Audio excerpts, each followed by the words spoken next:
Hey everybody, welcome back to the Nerdcast. It is Devin, broadcasting as always, live from an undisclosed location, the center of Texas, on a chill, rainy, well, off and on rainy, wet Thursday evening. How's everybody doing out there? I am doing okay myself. Off to a bit of a slow night, although I guess I'm starting a little bit earlier than usual. I always try to start at 9 and end up starting at like 10:15 or some shit. But I wanted to jump on and play some Ardenfall. I don't know, I've been jonesing to get back into... I wanted to do another Daggerfall playthrough, but I played Daggerfall to death. And, you know, I just couldn't get into Morrowind. It isn't my kind of thing. I guess I could always restart Oblivion, but I hate the main story in that. There just hasn't really been anything that captured me the way that Daggerfall has. And when I was made aware of the Ardenfall game, I downloaded the demo and I played a little bit of it, and it seems pretty neat. It seems like something that I'd be able to get into, so I'm going to play a little bit more of it today. But yeah, I've just had it on my mind for a little bit, so that's on the agenda for tonight. What's up, Suki?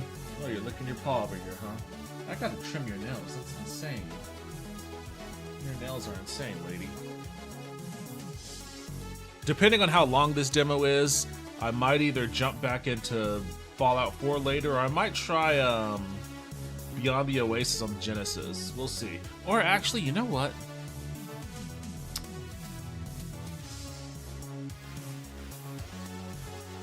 I could also try the Dead Space demake.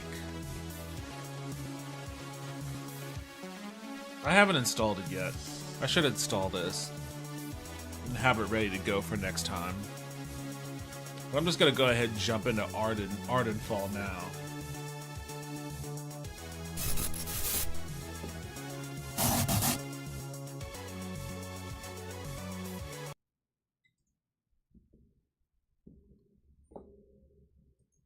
Right now, I think everybody and their grandma's playing Elden Ring. I tried my hardest with Elden Ring. I really did. Against everything in me that was saying I wasn't going to like it because I don't like Dark Souls games. I really did try my hardest. Darker, Darker. I forgot all about that one. Yeah, there are 414,000 people, almost half a million people watching Elden Ring on Twitch right now, which is pretty crazy.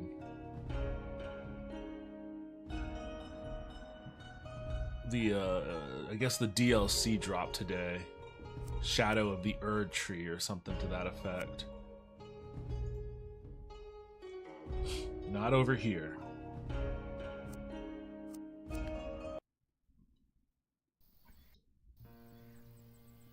Once bounty in region comes over... Okay, well that went pretty quickly.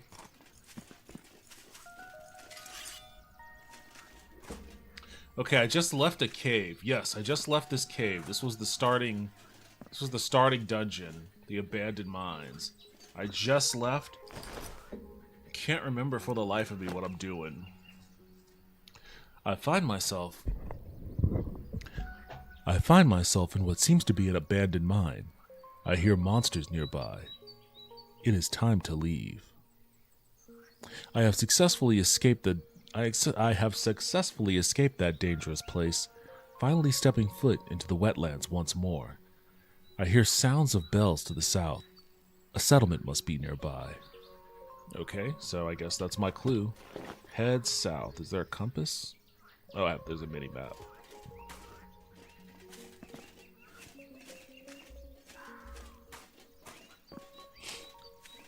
It's so funny, a lot of these games discovered Garkai.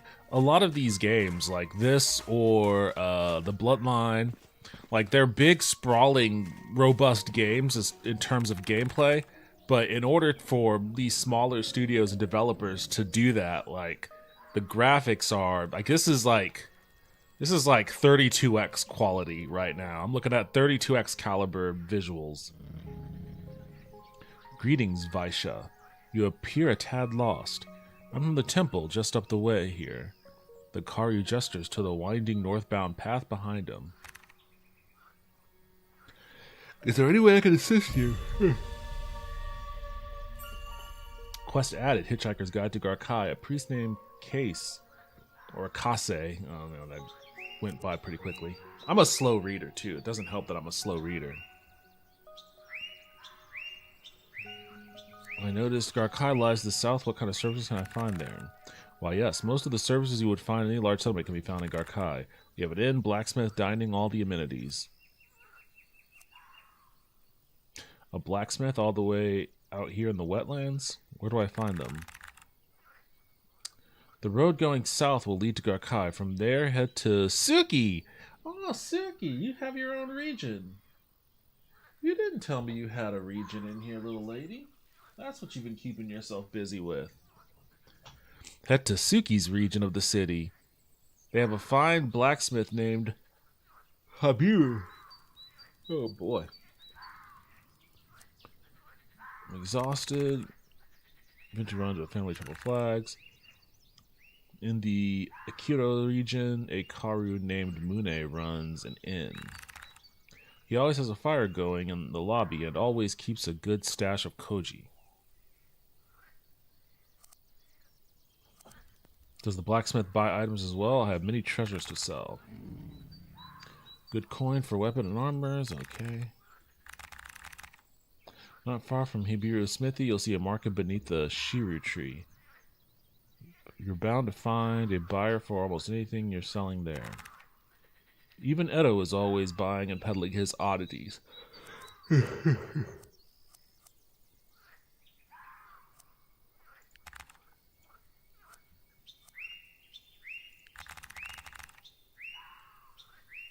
If you take the road behind me, you'll come to the Reinuku Temple of Garkai. Our eldest priest, Dento Akiro, is a miracle worker. I mean that almost literally. If you encounter trouble and can't reach an inn or doctor, Dento will get you patched up. We also have an extensive library if you enjoy a good book as much as I do. Okay. What does Vaisha mean? Vaisha is the Karu word for traveler or wanderer. Alright. The road going south will lead to Garkai. From there, head to the Suki's region of the city. They have a fine blacksmith named Habiru. Very well. Might you need information in the future, or do you feel content with the direction you've been given?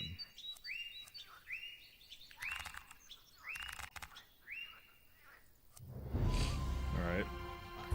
That guy was overly enthusiastic to be helpful. Yo, Arachnid Soul, welcome back to the stream. Hey, I'm going to bed soon, but I stopped in to see what this game is about. This is Ardenfall, which is a open world role-playing game. It has been posited as an indie Elder Scrolls. We'll see. I've only played a little bit. I just got out of the starting mine, so I'm just now entering the open world area of the map to see what's going on here. But combat is at least pretty decent. I can say that much.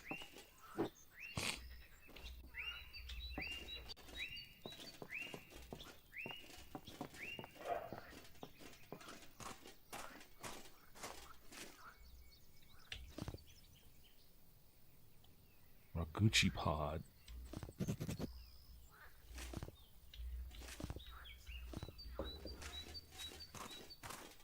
Not sure what those Raguchi pods will come in handy for later, but may as well just snag them.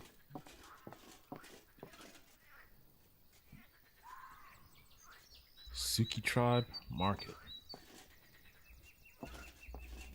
Suki, I'm gonna head to your area of the region. Yo, Toaster, welcome back to the stream. Hello, it is me, and I've been playing Daxter a lot. You're not getting in on the Elder Scrolls Erd Tree DLC like everybody else?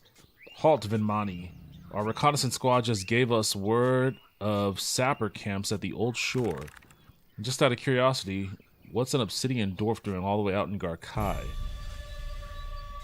Ask Asasumi Eriko for more details on the sappers of the old shore. Drifter. The same thing a Karu elf would be doing, minding my own business. Oh, I'm gonna mouth off to this guy. Oh, I passed the drifter check. Hey, no need to get irritable now. As I said, it's just an idle curiosity. Now, was there anything I can do for you before I take my leave? You mentioned sappers. Are you a guard? Yes, leeches that skulk our wetlands looking for groves of moonsap mushrooms, usually far from civilization. Once they find a suitable field, they set up a camp and commence their operations, extracting all the moonsap they can and circulating it through Ardenfall. I'll get those sappers off your shirt. How do I know you? I'm not just sending a stranger on a suicide mission or filthy Vimaku back to its burrow to bring a few more morsels of information to its fellow rodents. What? Strength. I can take a gang of common thieves. You'll just trust my word. Diplomacy. I've talked scarier people out of worse decisions. Soldier. I never fail to carry out the orders I receive. Oh boy. I'll go with strength. Pass strength check. Okay. Your strength does seem adequate to prevail against significant opposition. Very well. Report to me if you have any further questions or once you've dealt with the sappers. The old shore is in a small valley outside Garkai. There's a bridge at the south access to the city. When you reach the other side of the valley, it is to the southwest.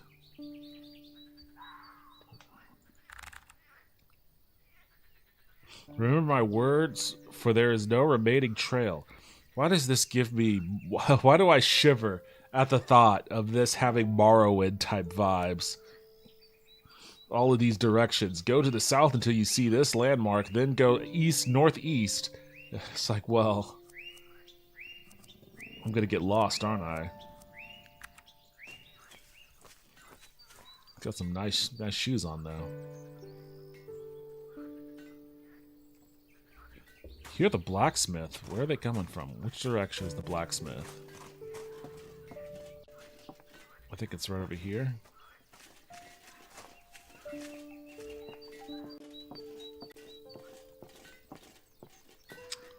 There you are. Hi. An elderly Karu greets you. His face is tired from a long day's work, but a contented smile remains on his face. Come to see our fine arms and armor? We take coin out here, same as everyone else.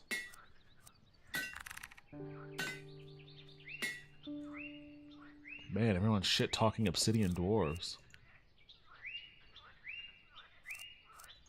What do I even have? Is this all I have all this shit in my inventory?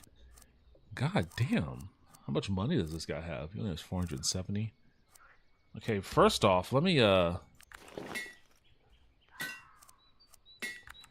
figure out what I have in my inventory first and foremost.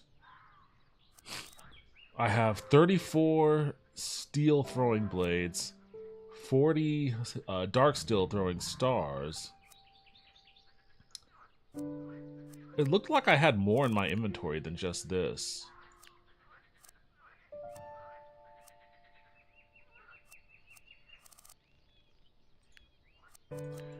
Okay, so it doesn't look like I mean, hold on, let me see what I was actually looking at.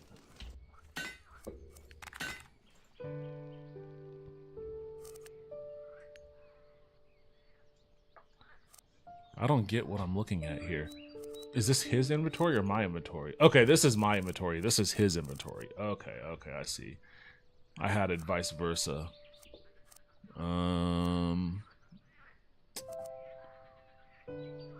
What does mine do? Mine does 26 damage.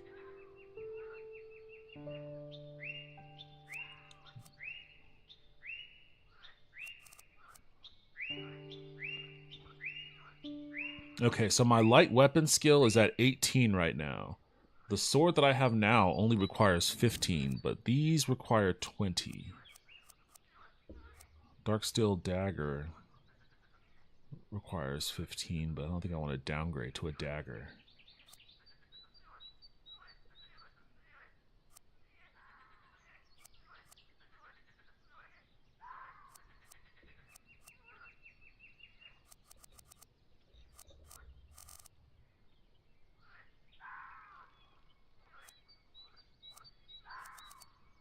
Why is my heavy weapon Why is my heavy weapon better than my,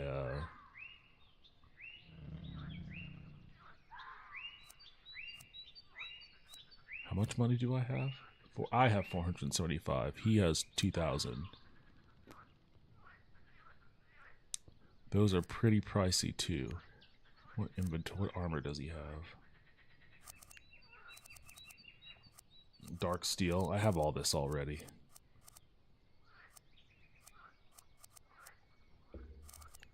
Alright, so then let's take a look at that, the weapons again.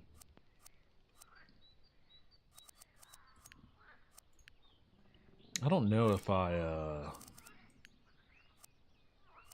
guess there's just no way around the fact that I just flat out can't afford any of those axes. They're pretty expensive. And I'm not skilled enough to use this sword just yet. On top of that one just being out of my price range. I guess I'll have to come back.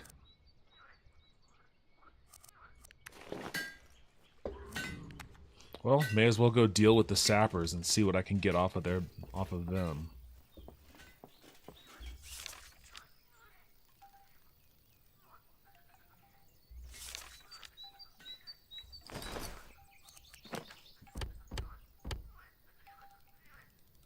Find your way to the shore.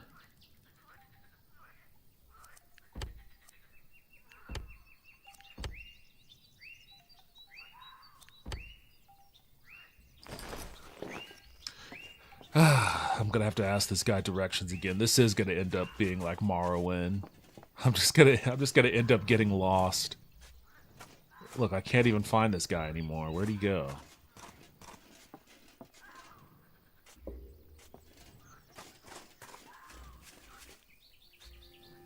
Alright, well, I guess I'll just keep going south then.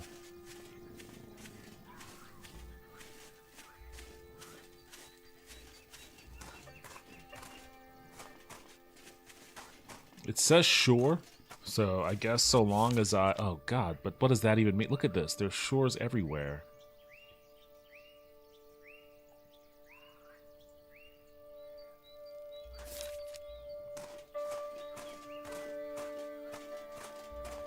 Maybe I'll come across somebody else and I can ask them.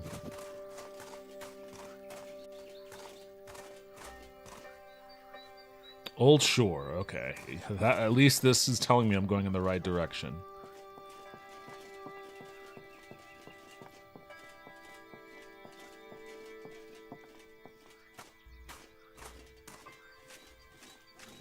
Okay, so I can't loot those.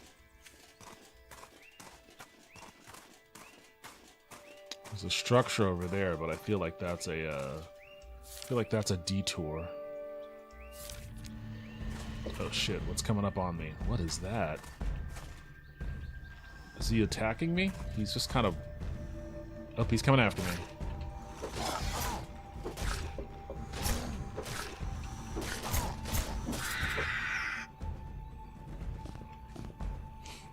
A lichen. Okay. Oh, there's two more.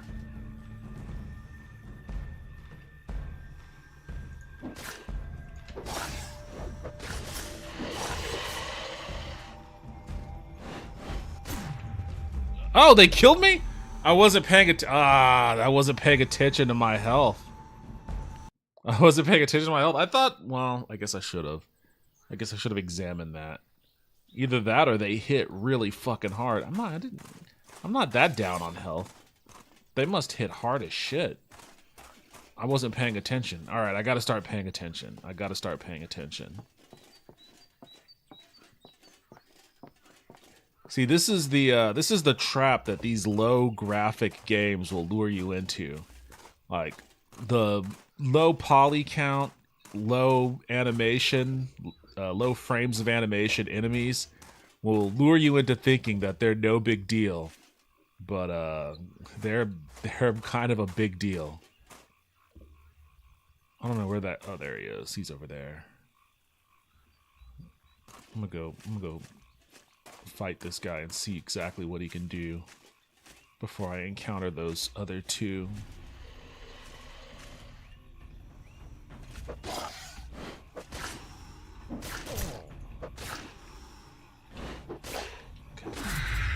He didn't really seem to hurt that much.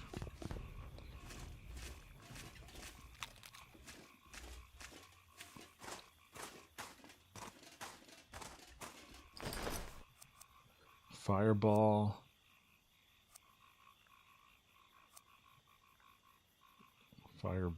Fire burst 2.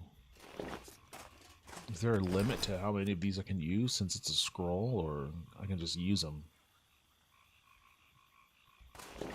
I guess I can just use them so long as I have them.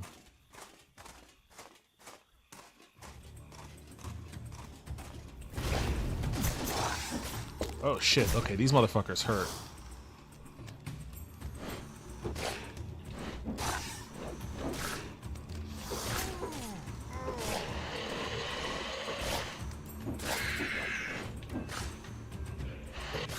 Got him.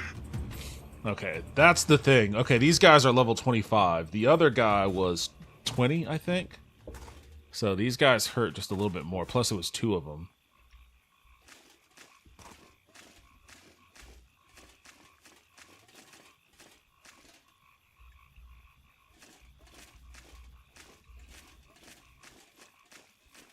Alright, I gotta keep my eyes peeled for others in the shadows.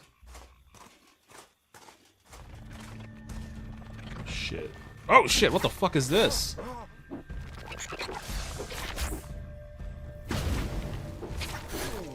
Okay, this guy's gonna fucking wreck me. Holy shit. Keep going, buddy. Keep going, keep going, keep going, keep going. Don't let him catch up with you. Oh shit.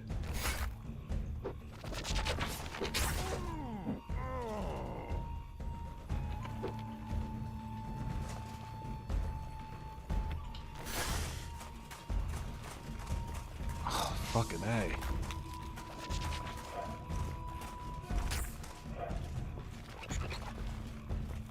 Come on, guy. Run.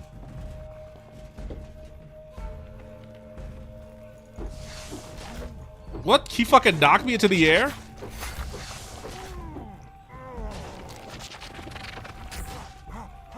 Jump into the water.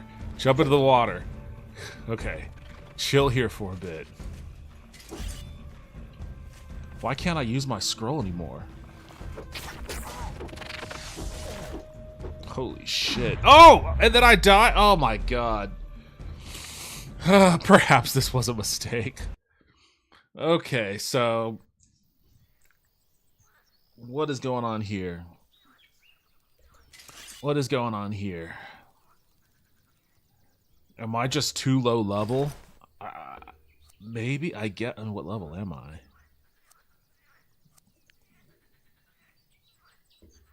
Wait, I'm level 20? Are you kidding me?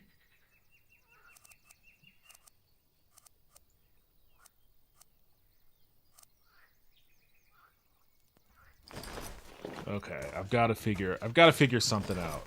What's going on with my spells? Cuz like I couldn't cast them anymore. Like, and it didn't look like I was out of mana. It looked like my mana was full, but it just wouldn't, and it didn't seem like there was like a cooldown. I just don't know why I couldn't trigger it.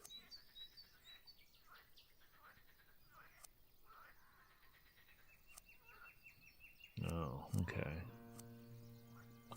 Yep. That'd be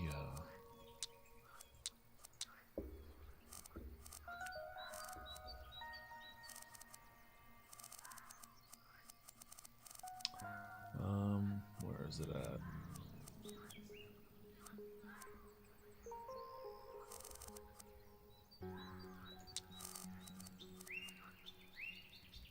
Put that there.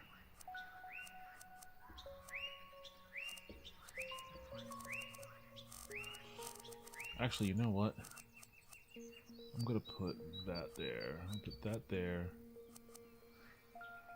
Fling. Fling's caster and targeted direction. Hey, that could be used as a quick escape, I hope. And then I'll put that there. Let's do paralyze there. That might help. No, let's do poison there. Let's see if I can't maybe paralyze and poison that thing. Oh wait, hold on. I'm also going to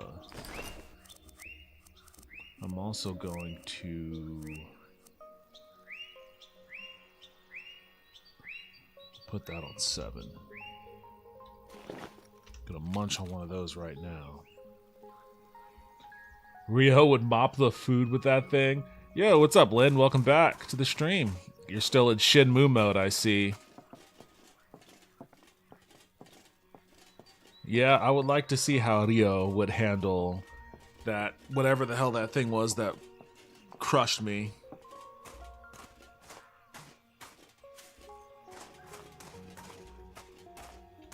Did you ever find out about the 3 blades? I gotta kill. Maybe I'm gonna kill whatever I can come across, because I need to do some leveling here.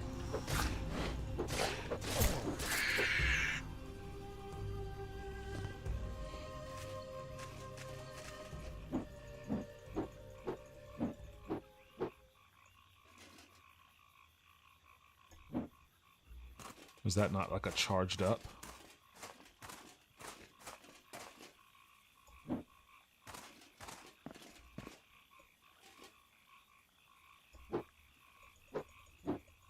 Okay, that must be like a charged up attack, because it actually takes my stamina. Although it doesn't really seem to do that much more damage, honestly.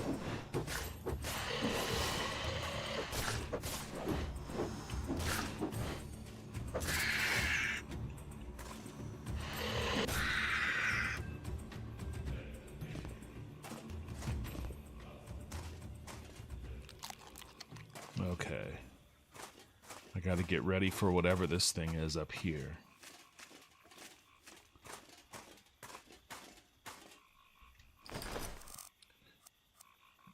Okay, 6 is poison. 5 is paralyzed.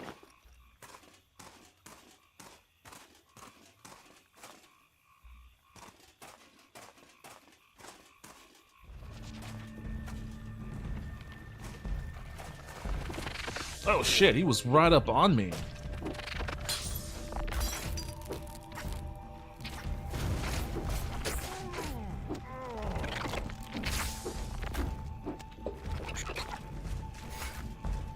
Damn. I barely did any damn thing to him.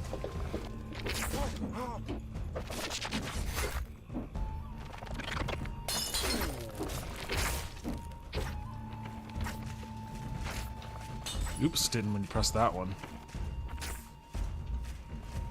Why can't I go? Damn it.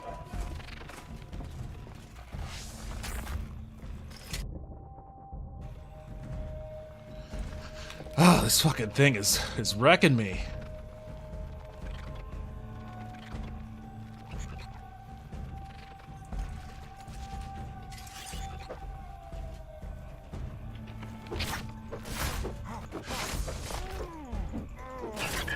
Gotcha. Ah, you son of a bitch.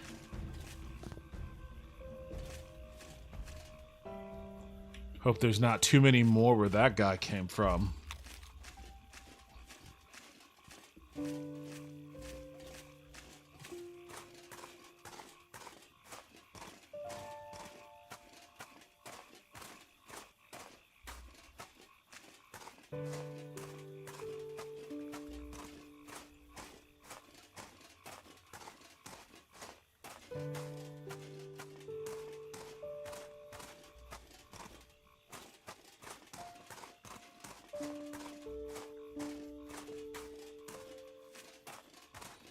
What's going on up there? Is that like somebody's camp? I wonder if those are the guys I'm looking for. I like this Breath of the Wild kind of soundtrack they have going on. Oh, that guy just popped into bed.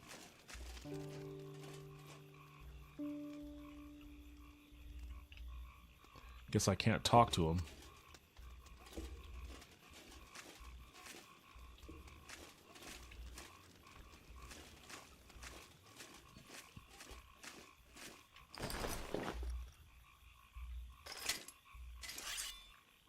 Is there no resting component to this game?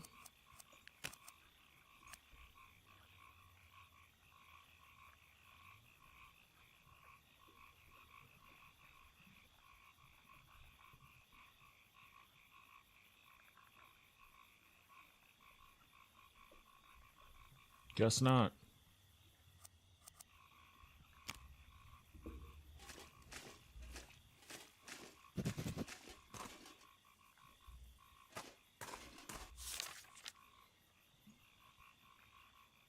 Why do I feel like I'm not going in the right direction? I think I need to be over here. Yeah, I'm looking for the tattoo parlor at the moment. The game is oddly nostalgic to me, even though it's my first playthrough. Oh, I forgot about the tattoo parlor part. Get ready for a QTE. I miss this era of gaming, lol. I remember they used to give out demo discs with magazines and such. It was a fun time. I actually bought a bunch of those demo discs off of eBay recently. Like demo discs that used to come with PC Gamer magazine. I found somebody on eBay that was selling a bunch of them, and I got them. And now, at some point, I'm going to either rebuild or purchase a already built gaming PC from the mid '90s, complete with Windows 90, Windows 98, OSR2, and crack those bad boys into my old Windows machine and play me some old school demos. They used to have demos with games too. I mean, I remember what was it? One of my favorite PlayStation games was Brave Fencer Musashi. And the only reason... Oh, what the fuck is this? Oh, these are the sappers. Okay, so this is their area.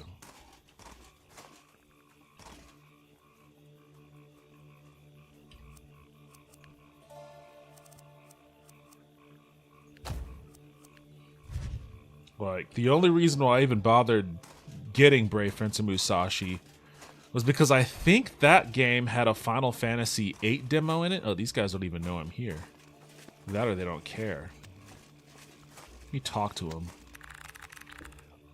Hey, the dwarf's teeth chatter and shakes as if unwell. You're not supposed to be here. Forget it. Do you have moonsap on you? I'm dying out here. You do realize we're in a grove of moonsap mushrooms. Nameko and non-occult won't let me go near the things anymore. I shake, I become impatient, my cravings make me dreadful at the whole process. I screw up every harvest attempt. Lying bastard. The dwarf shoves the words from his mouth in a panic. Get out of here and quit wasting my time. Can't you see I have work to do? Who are you?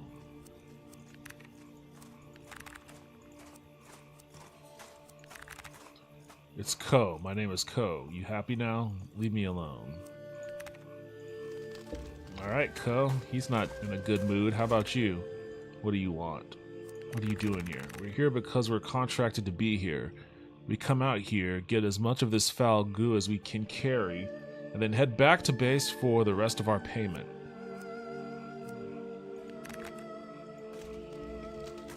Okay. I'm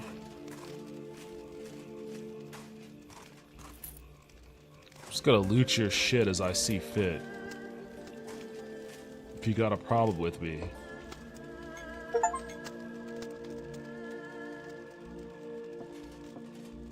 This guy's passed out.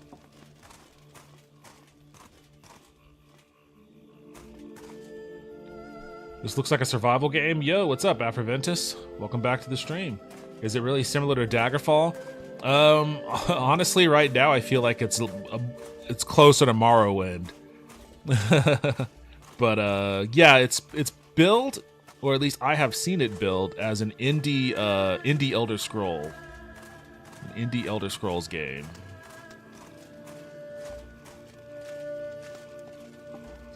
Alright, they're telling me deal with these guys as I see fit. I'm talking to them, but I guess maybe it's the guy who's asleep that I need to actually talk to.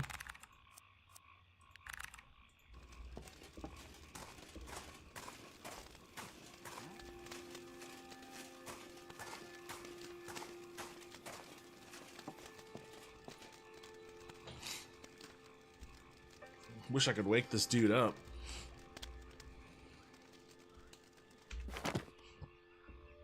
Agi, you are right. These two are denser than a crate full of rocks. Ko's hopped up on everything, and he can get it. Everything he can get his hands on, and Nanakalt, or however you pronounce that, can barely even count. Stealing from a child would be more difficult. Ha! This swamp may be festering. Swamp may be a festering hive of bugs and fungus, but Ujigami, I'm excited about the payoff. This is the greatest scam yet. Ha! I like how they're just writing it. This scam that we're doing.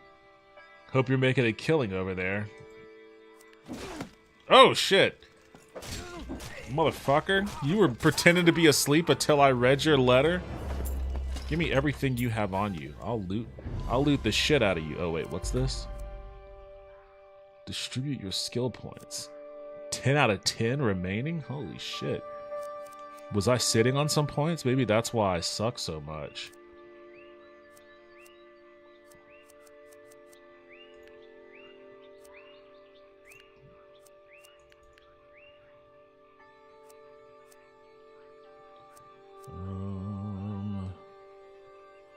I mean, maybe I want to switch to heavy weapons, but maybe I should put some into magic.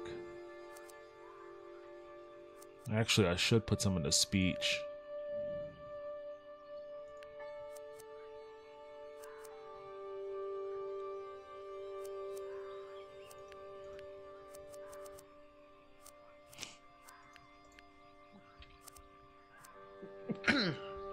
Alright. Okay, so that didn't exactly go as planned. Where are these other two? Can I inform them that they're being scammed?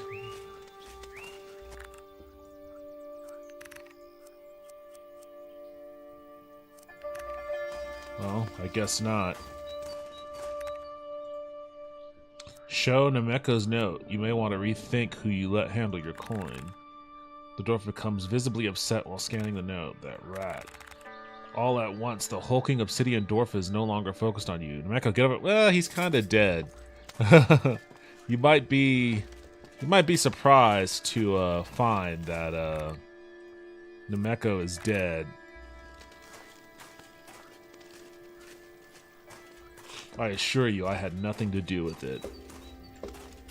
He was dead when I found him.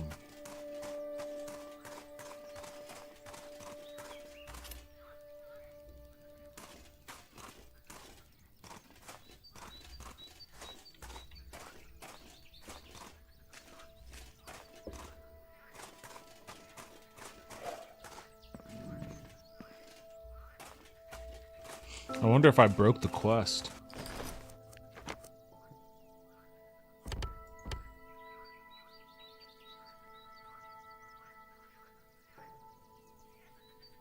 It looks like I haven't done either. I'm probably gonna have to kill him. Since I killed this guy already. There isn't gonna be any negotiating for these. Well, they're coming over here. I don't know what they're gonna. I'm imagining if that guy had remained alive. I probably would have been able to have them negotiate leaving. But since that guy's dead, I feel my only recourse now is probably killing the others. Sorry, guys. I wanted to spare you.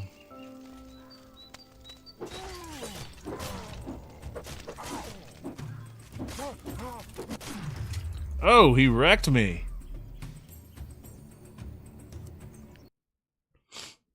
All right, let's try this again.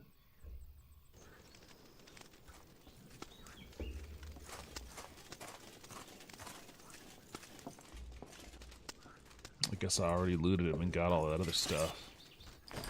Is all his shit in my bag? Did my points carry over? I guess my points carried over.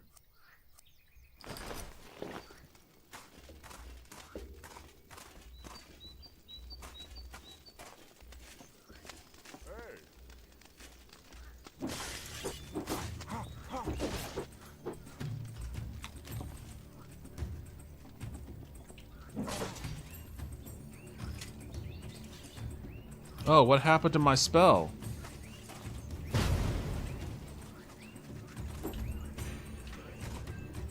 Oh, yo, what's going on with my sword? Why can't I attack?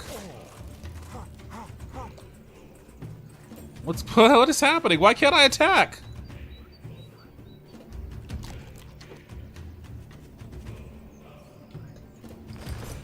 What is going on here?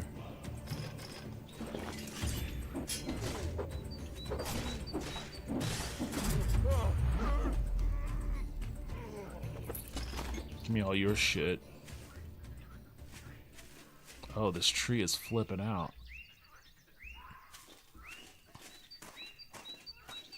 Alright, where's the other guy?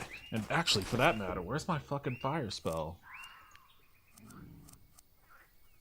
Did I use it? What is going on here?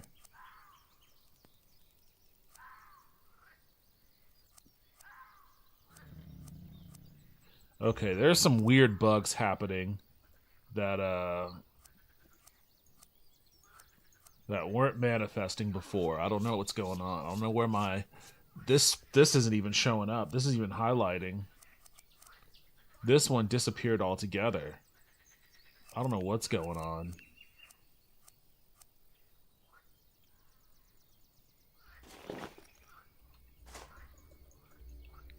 Oh, look, it's my weapon's not coming out either. Oh man, this is super fucking busted.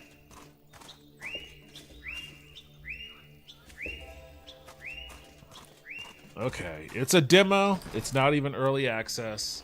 So shit's gonna be busted, I guess.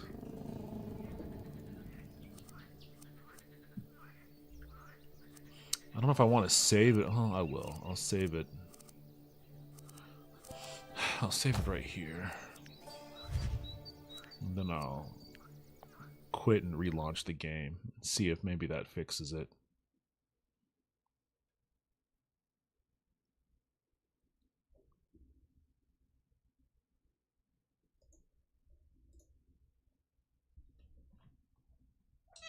Oh, I know. I know. I gotta trim your nails, lady. You're out of control.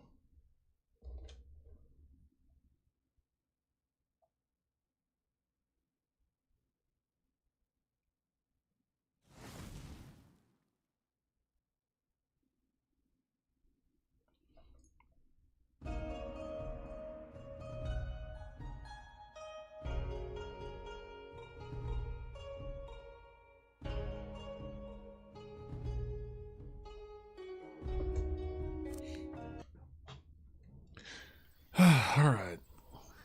Fixed?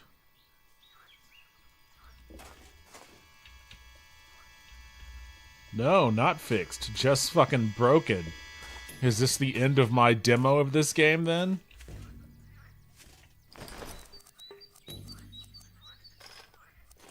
Oh, it unequipped. How did it unequip? What the fuck? How did it unequip? Oh, I lost more items on my thing.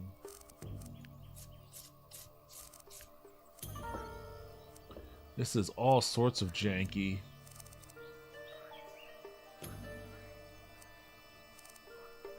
This is all sorts of janky. Alright, well, I guess so long as my sword is up and good. So long as my sword and my meat. Although it'd be nice.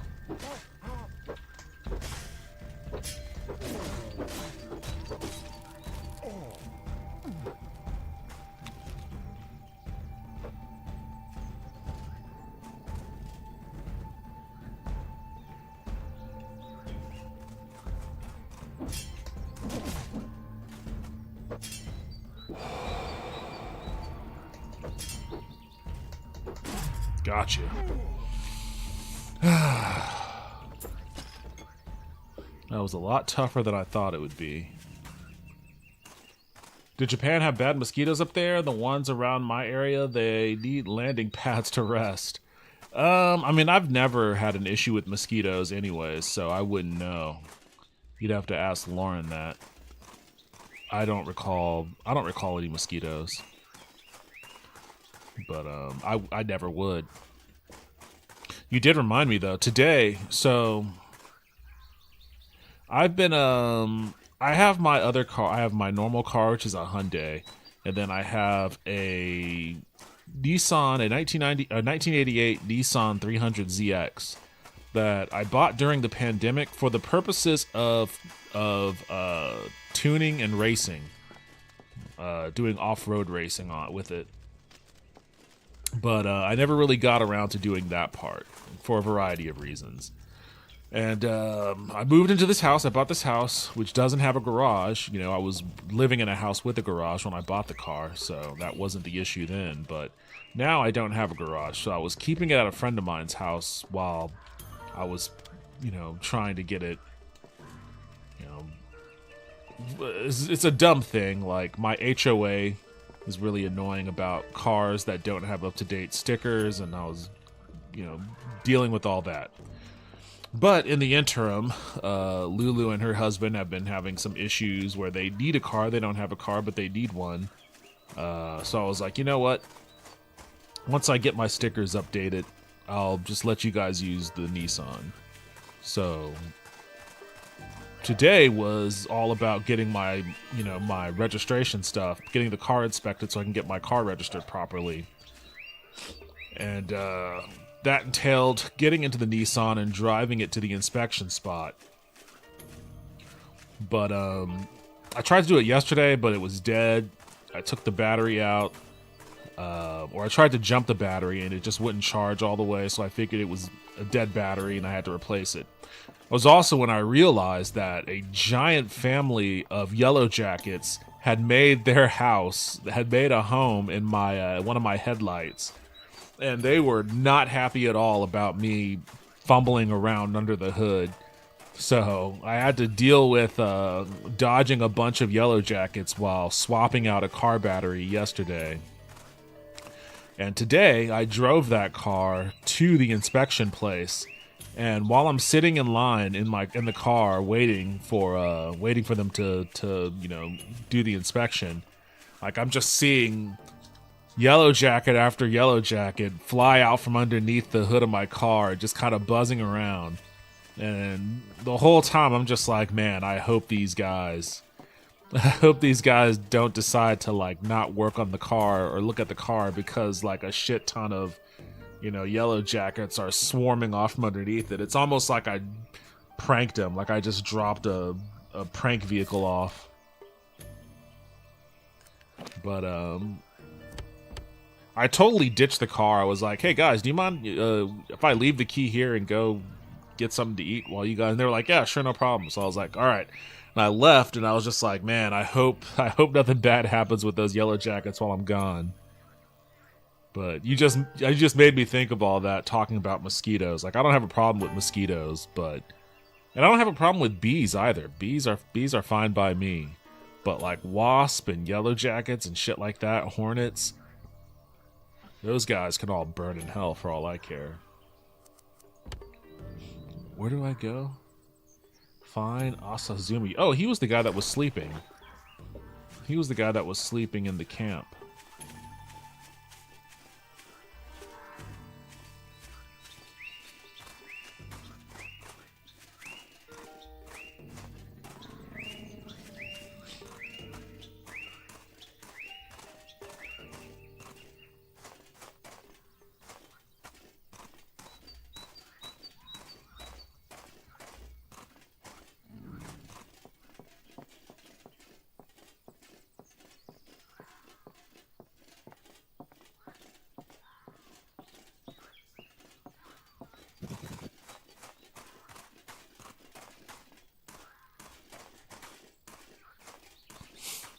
This guy is not like the guy from the Bloodline. The guy from the Bloodline has like an endless reservoir of stamina.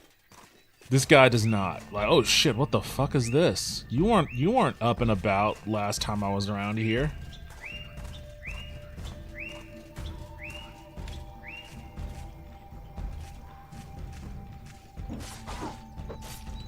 Oops. Gotcha.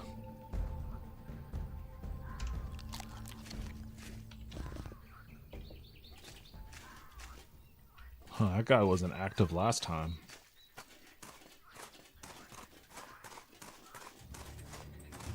Uh-oh, shit. What the fuck is this? Where are you guys coming from? Oh, this guy, like, has the Mario boss pattern.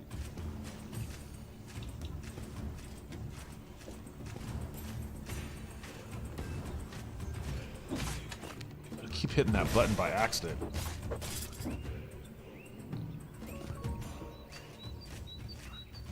I mean, I'm cool with the experience. I need more, but, all of a sudden, everyone's, like, shooting projectiles at a pattern towards me. Oh, wait, you're not the guy I need. Where the fuck is that other guy at?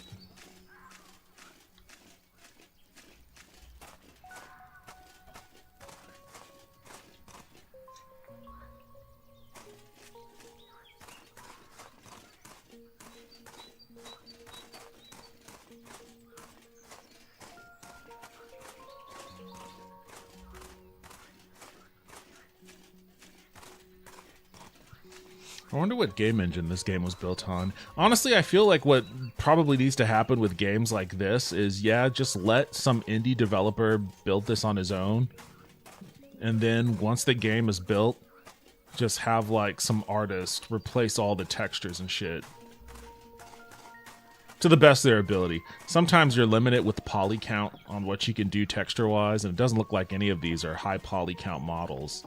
Like, you could see the polygons on the side here.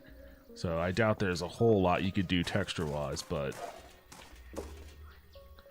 you know, if a small team is going to go out of their way to build a giant, robust game, I'm for it.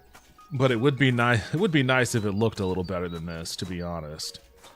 Like, I get that they're going for an art style that's complementary towards not spending a lot of resources on visuals, and the Bloodline does that too.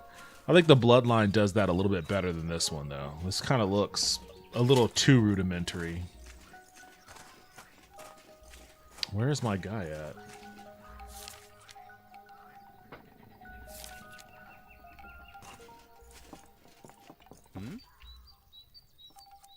What? You seem a little afraid of the forge. Why is he sliding towards me? This is weird. Yeah, I admit the molten blue steel makes me uneasy, but I'm only an apprentice. My uncle says, "Oh, this guy is getting, he's getting closer and closer." Oh, what's gonna happen? Oh, it's turning into like Twin Peaks. I'm like just smashing my head against his chest for some reason. Oh, we're backing up. Okay, that's enough. That's enough. We've had enough. We've had enough. A motorboat. That's exactly what just happened. I just found this random dude and was like, all right, it's time for a mythologized Japanese motorboat here. Horisuki.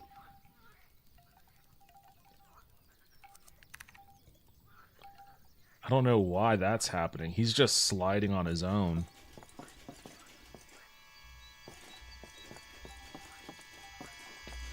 Where's my guy at?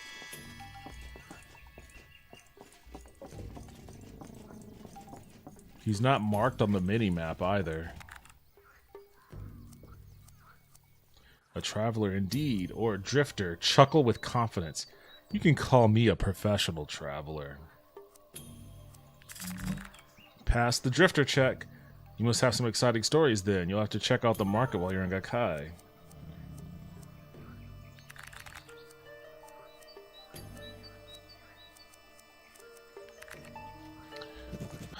I want to find my dude so I can turn in this quest. I don't know how to find him, though. Okay, I'm off to bed. Enjoy the game later. Yo, thanks for stopping by, Arachnid. Have a good rest of your night. Is this my guy? No, this is somebody else.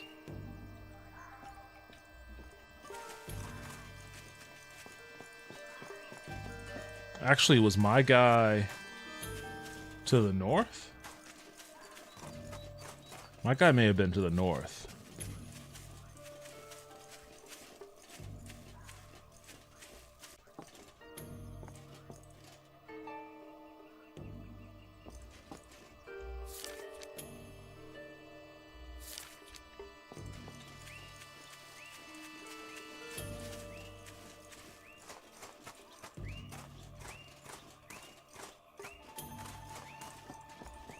I feel like he was over here.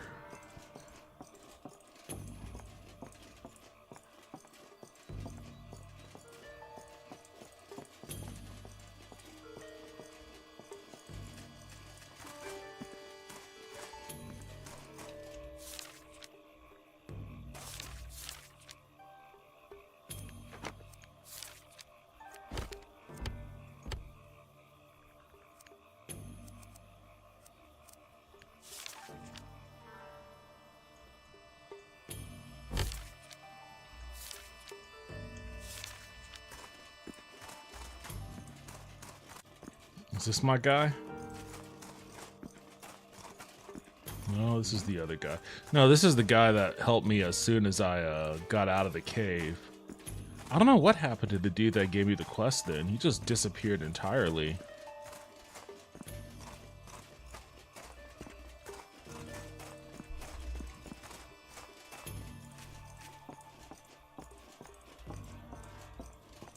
I feel like I talked to him right here.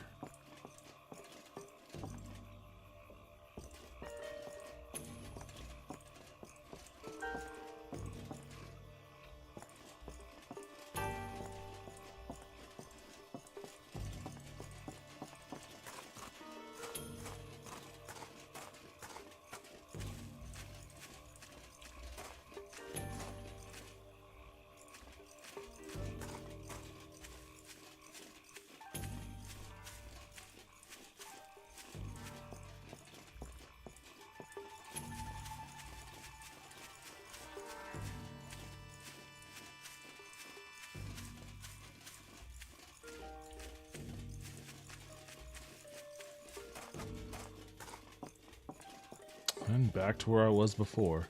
I have no idea how I'm gonna find this guy.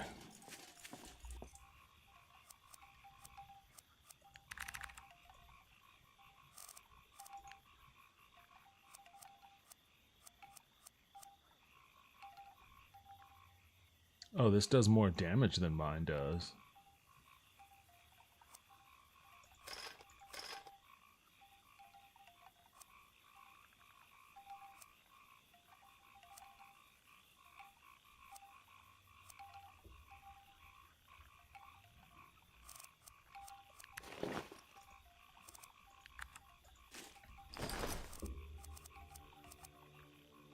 Mine does damage 26, damage 38.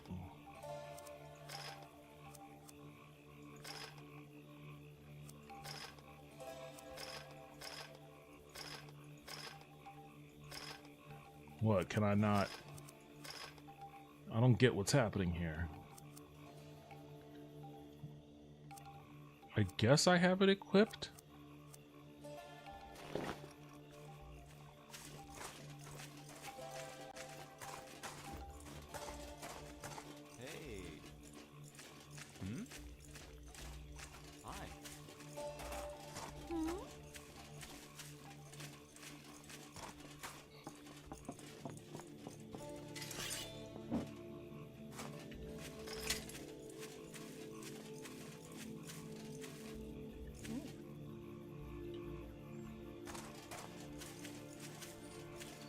Wish I could just straight up ask these people, hey, how do I find, who am I looking for again? Azasumi. I guess he's somewhere in this place.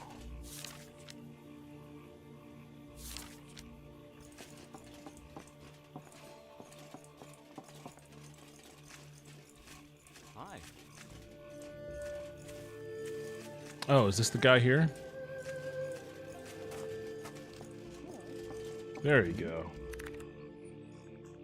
The sappers are gone. Yes, I heard you made quite a mess out there. I trust you tried some method of non-violent resolve first. Whatever transpired before, I hope they deserve the reckoning you brought upon them.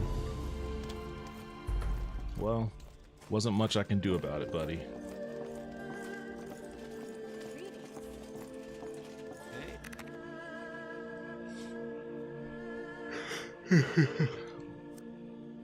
Hi, I've never seen you here before. I'm a wanderer, don't tend to stay anywhere too long. A wanderer, huh? I should warn you, I'm not one for stories or questions. Psychic magic? He must hurt all the time living out here. Failed check. A disgusted grimace washes over the stoic and empty countenance of the oblivious strong-arm. No, the forest is scary and all the monsters are ugly, and I never eat any of the poor animals there, you know. Suji feigns a slit throat with large sad eyes. Okay, I don't know.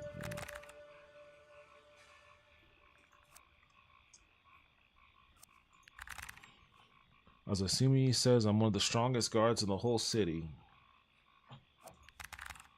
Hey. Okay, well, that was an interesting interaction.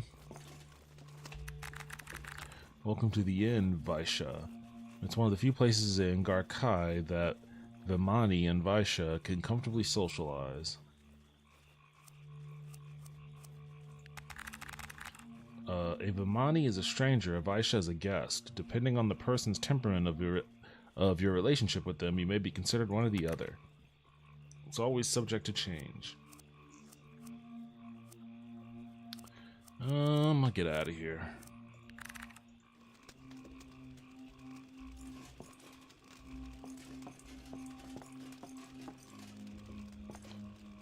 Actually, you know what? Let me get a room. I will get a room. Hi.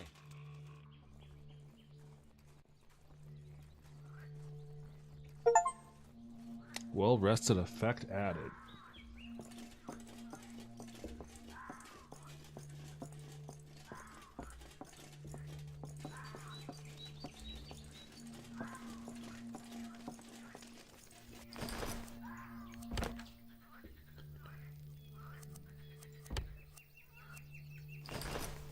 Alright, I currently have no quests.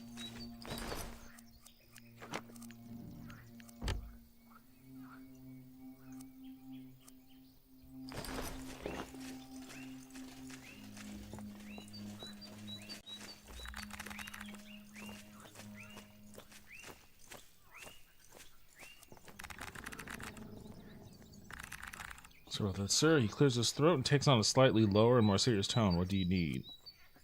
You don't seem to like being a guard. That's because I don't like being a guard. I hate it. All the armor fits awkward. I'm no good in a fight. I always have to hear about everyone's problems. No one ever comes around to tell the guards good news. Fair enough. Well, to begin with, you got the constant drunken fights and petty thefts.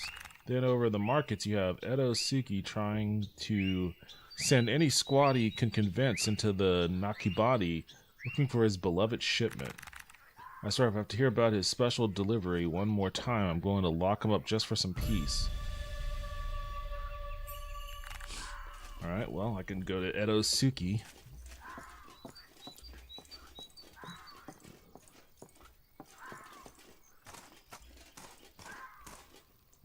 Who I think is over here?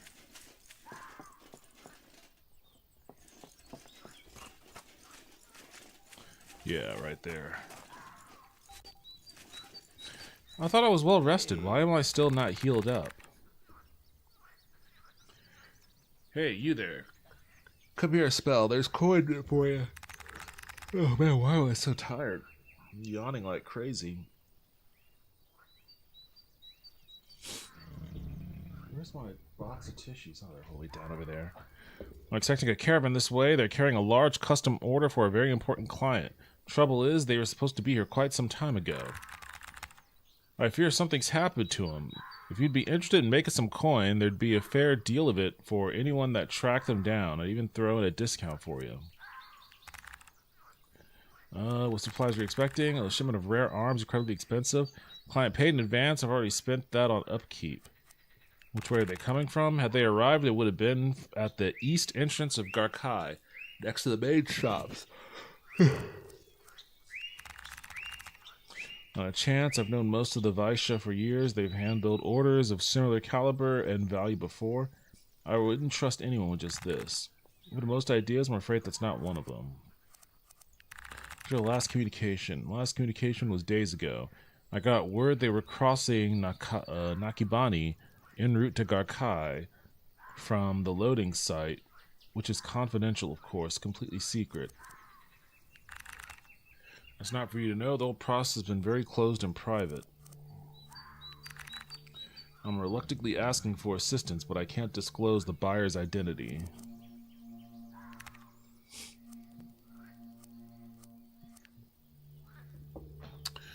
Okay. Well, this guy doesn't have that much for sale, really.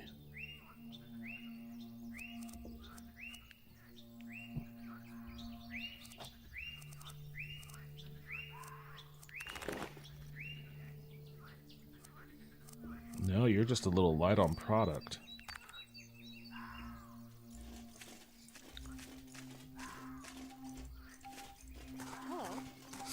Oh, this quest has a waypoint finder on it.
Alright, so this is where I'm going then.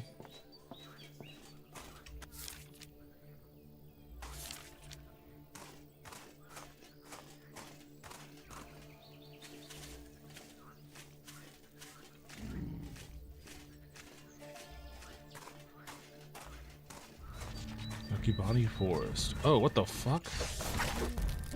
God damn.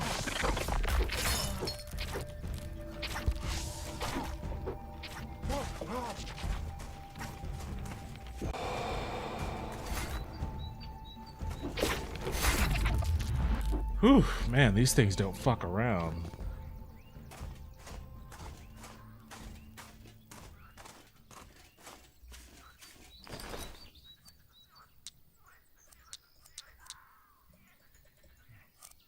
Alright, let me rearrange this.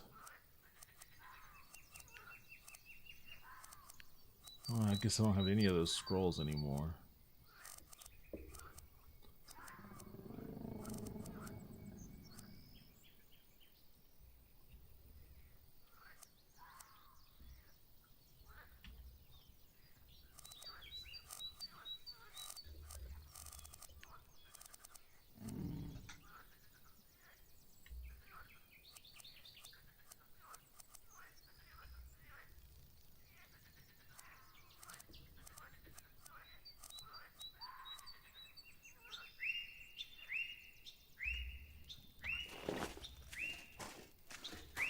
Alright, let's try this again.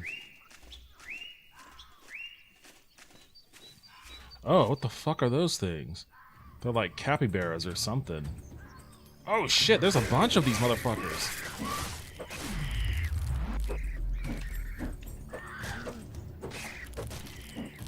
Okay, good thing I could tear through them pretty easily. Oh, these are the Javox.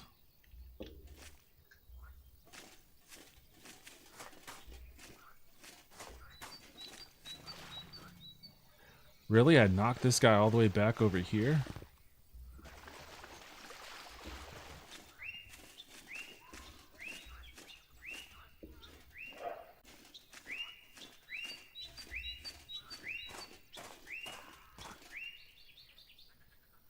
Danger, Darvaki camp. What does that mean? I guess I'll keep exploring these woods. Since I guess this is possibly where the caravan went missing. Although I guess it could, if that Darvaki camp are bandits, then maybe they're the ones responsible for the missing shipment.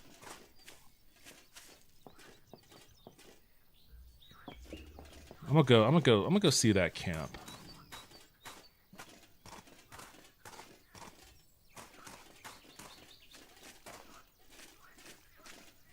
I'm gonna do a quick save here.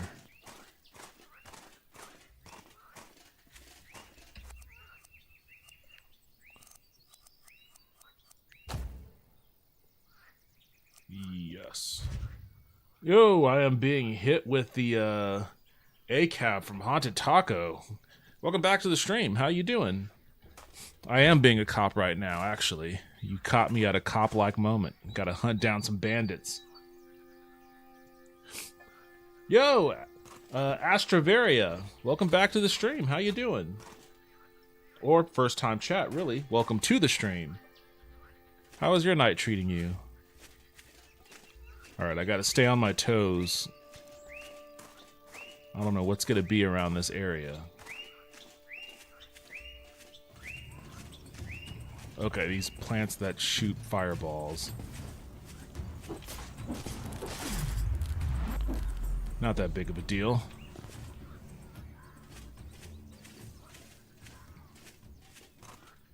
Oh, that must be the camp there.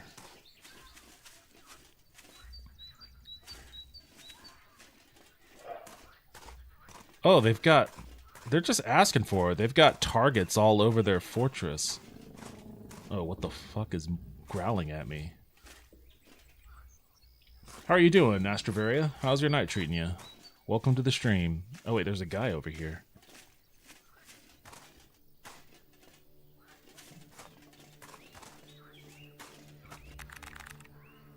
A small female Karu gazes at you with the eagerness not typically found in those encroached upon. Okay. Hey stranger, welcome to Fort Gama, my little slice of paradise out in this scenic wetland. Stay as long as you like, just be sure not to alert the Darvaki to our presence. It'd mean months of work down the drain for me. So long as you can handle that, welcome. Do you live out here? Is it your job? I don't understand. I'm out here because the Mages Guild knows next to nothing about the Darvaki, so officially I'm taking data on them and their impact on the surrounding forest and a range of habits and intelligence. What are the Darvaki? Unofficially though, I'm living my dream of dwelling amongst the Darvaki, or as close as I can. I love to watch and study them. They're absolutely fascinating. Why do you watch the Darvaki? I can't believe you even need to ask. Just look at them. The Darvaki have art and language and architecture. They're civilized. She erupts into another tantrum of whispers. How is no one talking about them? She ends with a deep and needed breath before admonishing herself for the outbursts. Oh, dial it back, Tensei. Don't alert them to your position now. Surely not language like you and I have. I doubt many people know they exist. What's there to talk about?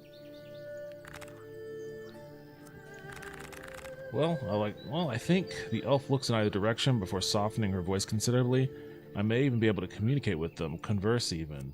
Makes you say that. The elf takes on an odd expression of coy frustration. Well, I had notes. I had a lot, in fact, an entire scroll. I wrote them down in my good old Tensei's notes, but I lost them. Charisma. I suppose you'd like me to retrieve them for you? Oh, failed charisma check. Damn, and I lost rep with her. You don't have to, of course, but if you're ever in the area and wouldn't mind stopping to take a look, I'd be thankful. I'll just let you think about it. Roll around that helmet a bit.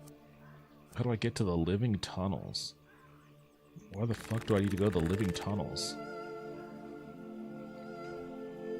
Test, there we go. Twitch was being weird and not letting me type anything. Oh, weird. I feel like Twitch has had a few issues going on tonight. I'm not sure what's going on. They may be having some back-end issues. Both, probably, you know, everyone and their grandma streaming Elden Ring probably isn't helping.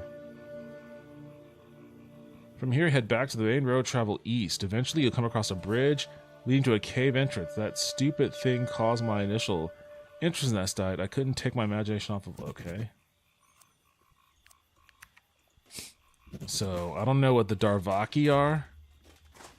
I guess probably not related to my quest, but I'm a little... Wait, now I have this quest marker over here. What is that for?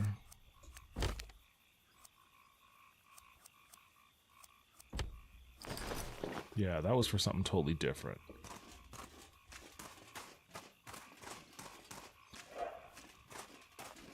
Oh, these guys. Okay, I had to take a peek just to see what they were. They're coming over. I don't think they liked me taking a peek. They're coming over real slow. Oh, never mind. They're not coming over slow anymore. Darvaki unleashes a high-pitched and surprised squeal, no doubt alerting the rest of the camp to your presence. Oh my god! Okay, these guys are fucking strong as shit.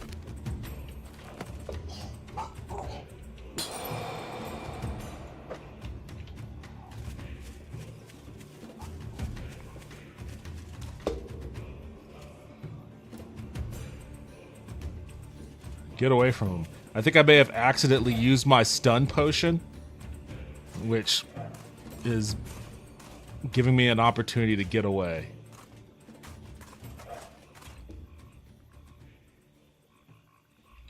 That guy hit me once and my health was like at 2.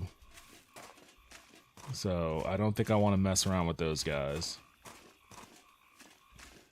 Twitch is being twitchy. How are you adjusting to America? I know you were saying progressively wishing you hadn't returned. Well, I mean, it's still tough. I'm still in the throes of the post-vacation blues, but it is what it is. I'm recognizing, you know what it is? I'm recognizing it's not so much that, you know, Japan is awesome, and it is, and I had fun, and I did, you know, and it was great, and it was too short. If you're gonna go on a vacation to... Oh, shit. What the fuck?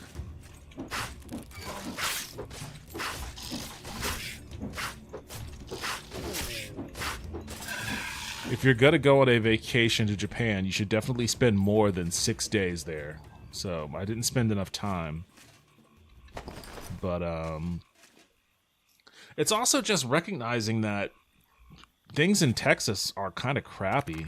Not that I didn't already know that, but, for example, I was thinking about, when I was, once again, as I've been thinking about a lot, the, Shinkansen, the bullet train, how awesome it was to ride. I was thinking, like, you know what? I know we have trains here in America. Like, what would it be? Like, what's the closest to a Tokyo to Kyoto kind of trip that I could take here? And I thought about New Orleans. I've never been to New Orleans. And I've had people tell me time and time again, you should go to New Orleans. So I was like, okay, surely there's a train to New Orleans, right? And I looked it up. You know, there's an Amtrak. There is an Amtrak line that goes from San Antonio to Houston to New Orleans. So I was like, okay, cool.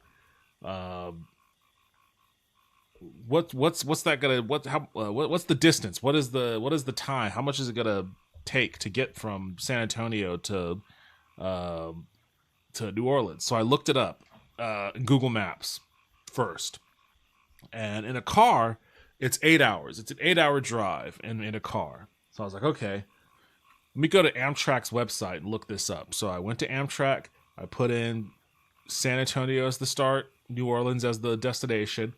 And there aren't a whole lot of trains that make that trip. But the one that I found that did, it takes 15 hours, like nearly double the amount of time.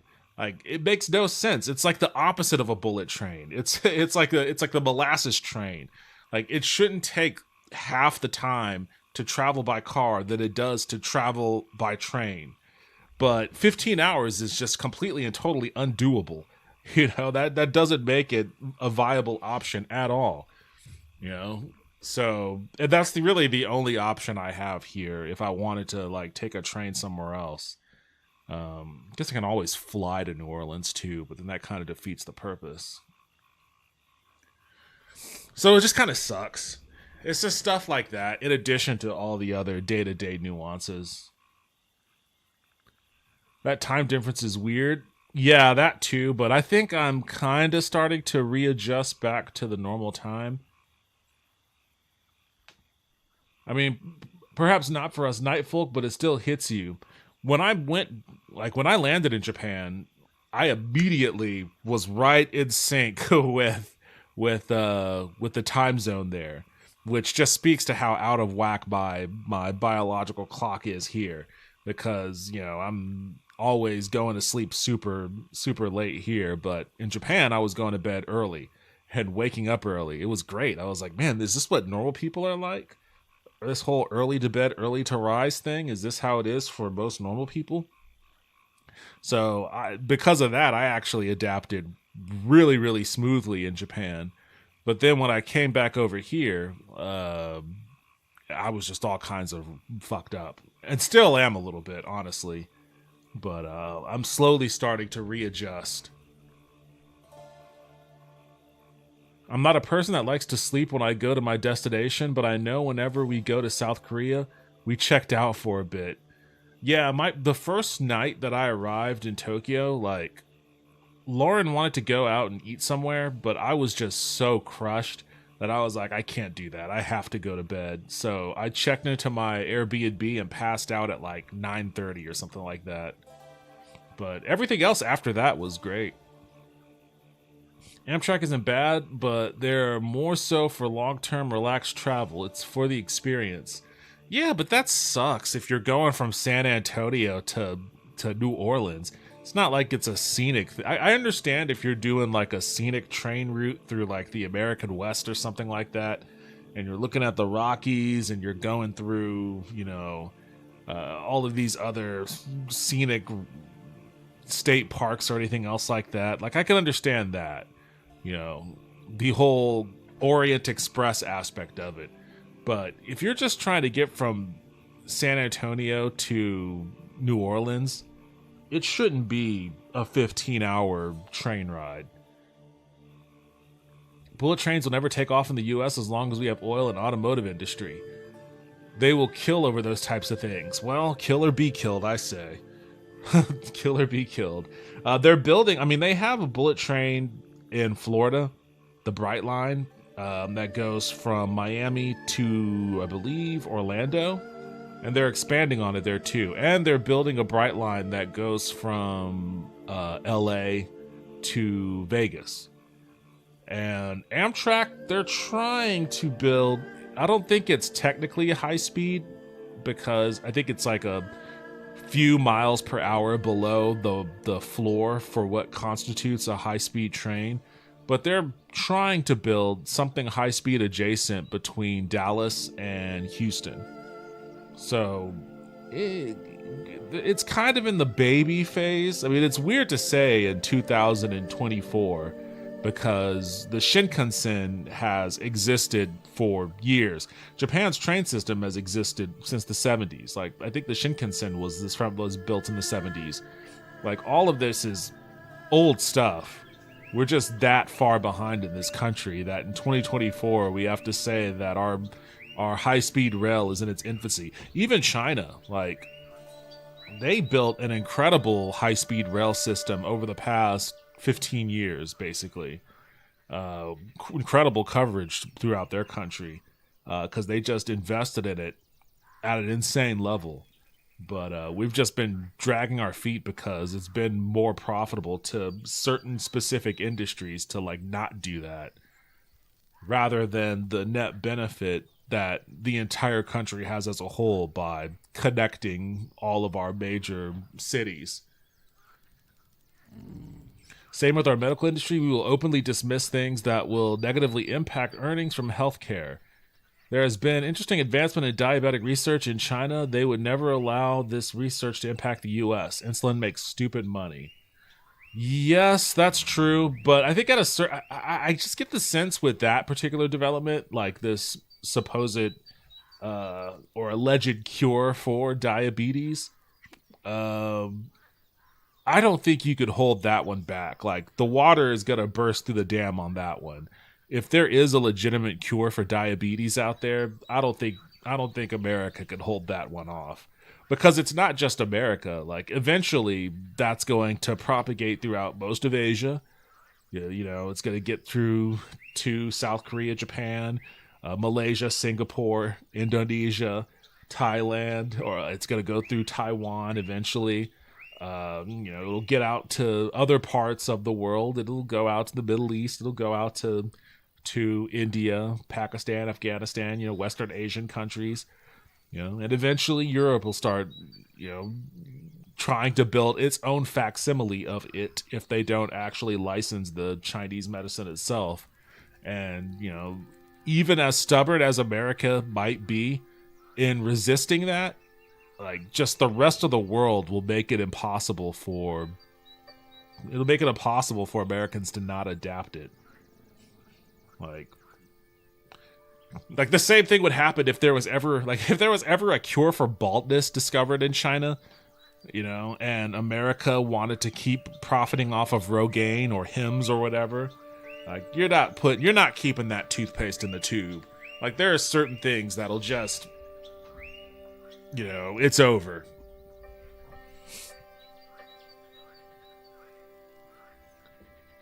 It may get here eventually, but they will take their time. Yeah, it's not gonna be instantaneous, and there's definitely gonna be a propaganda campaign about, I think it came out in the news recently that there was a massive propaganda campaign against, that America, both under Trump and for a little while under Biden, they were instituting this propaganda campaign against China's COVID vaccine by making these claims on social media that, the Chinese vaccine was unsafe and et cetera,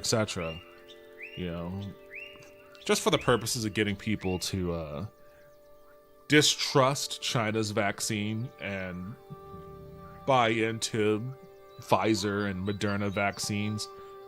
And Johnson & Johnson, I suppose, but I think they had to take their vaccine off the market. Surprise, surprise.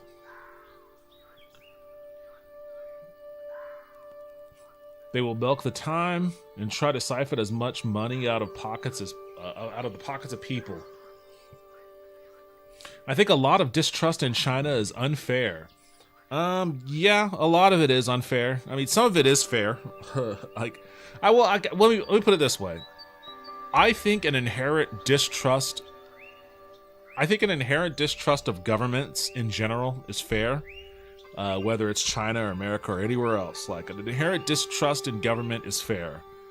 But that distrust can't be blind, and it can't come without, like, some semblance of investigation into, the root of that distrust and whether that distrust is justified. So, if the American government says something, about healthcare cost or whatever, it's you're right to distrust it, but then you have to look into why they said what they said, why you feel that you distrust it.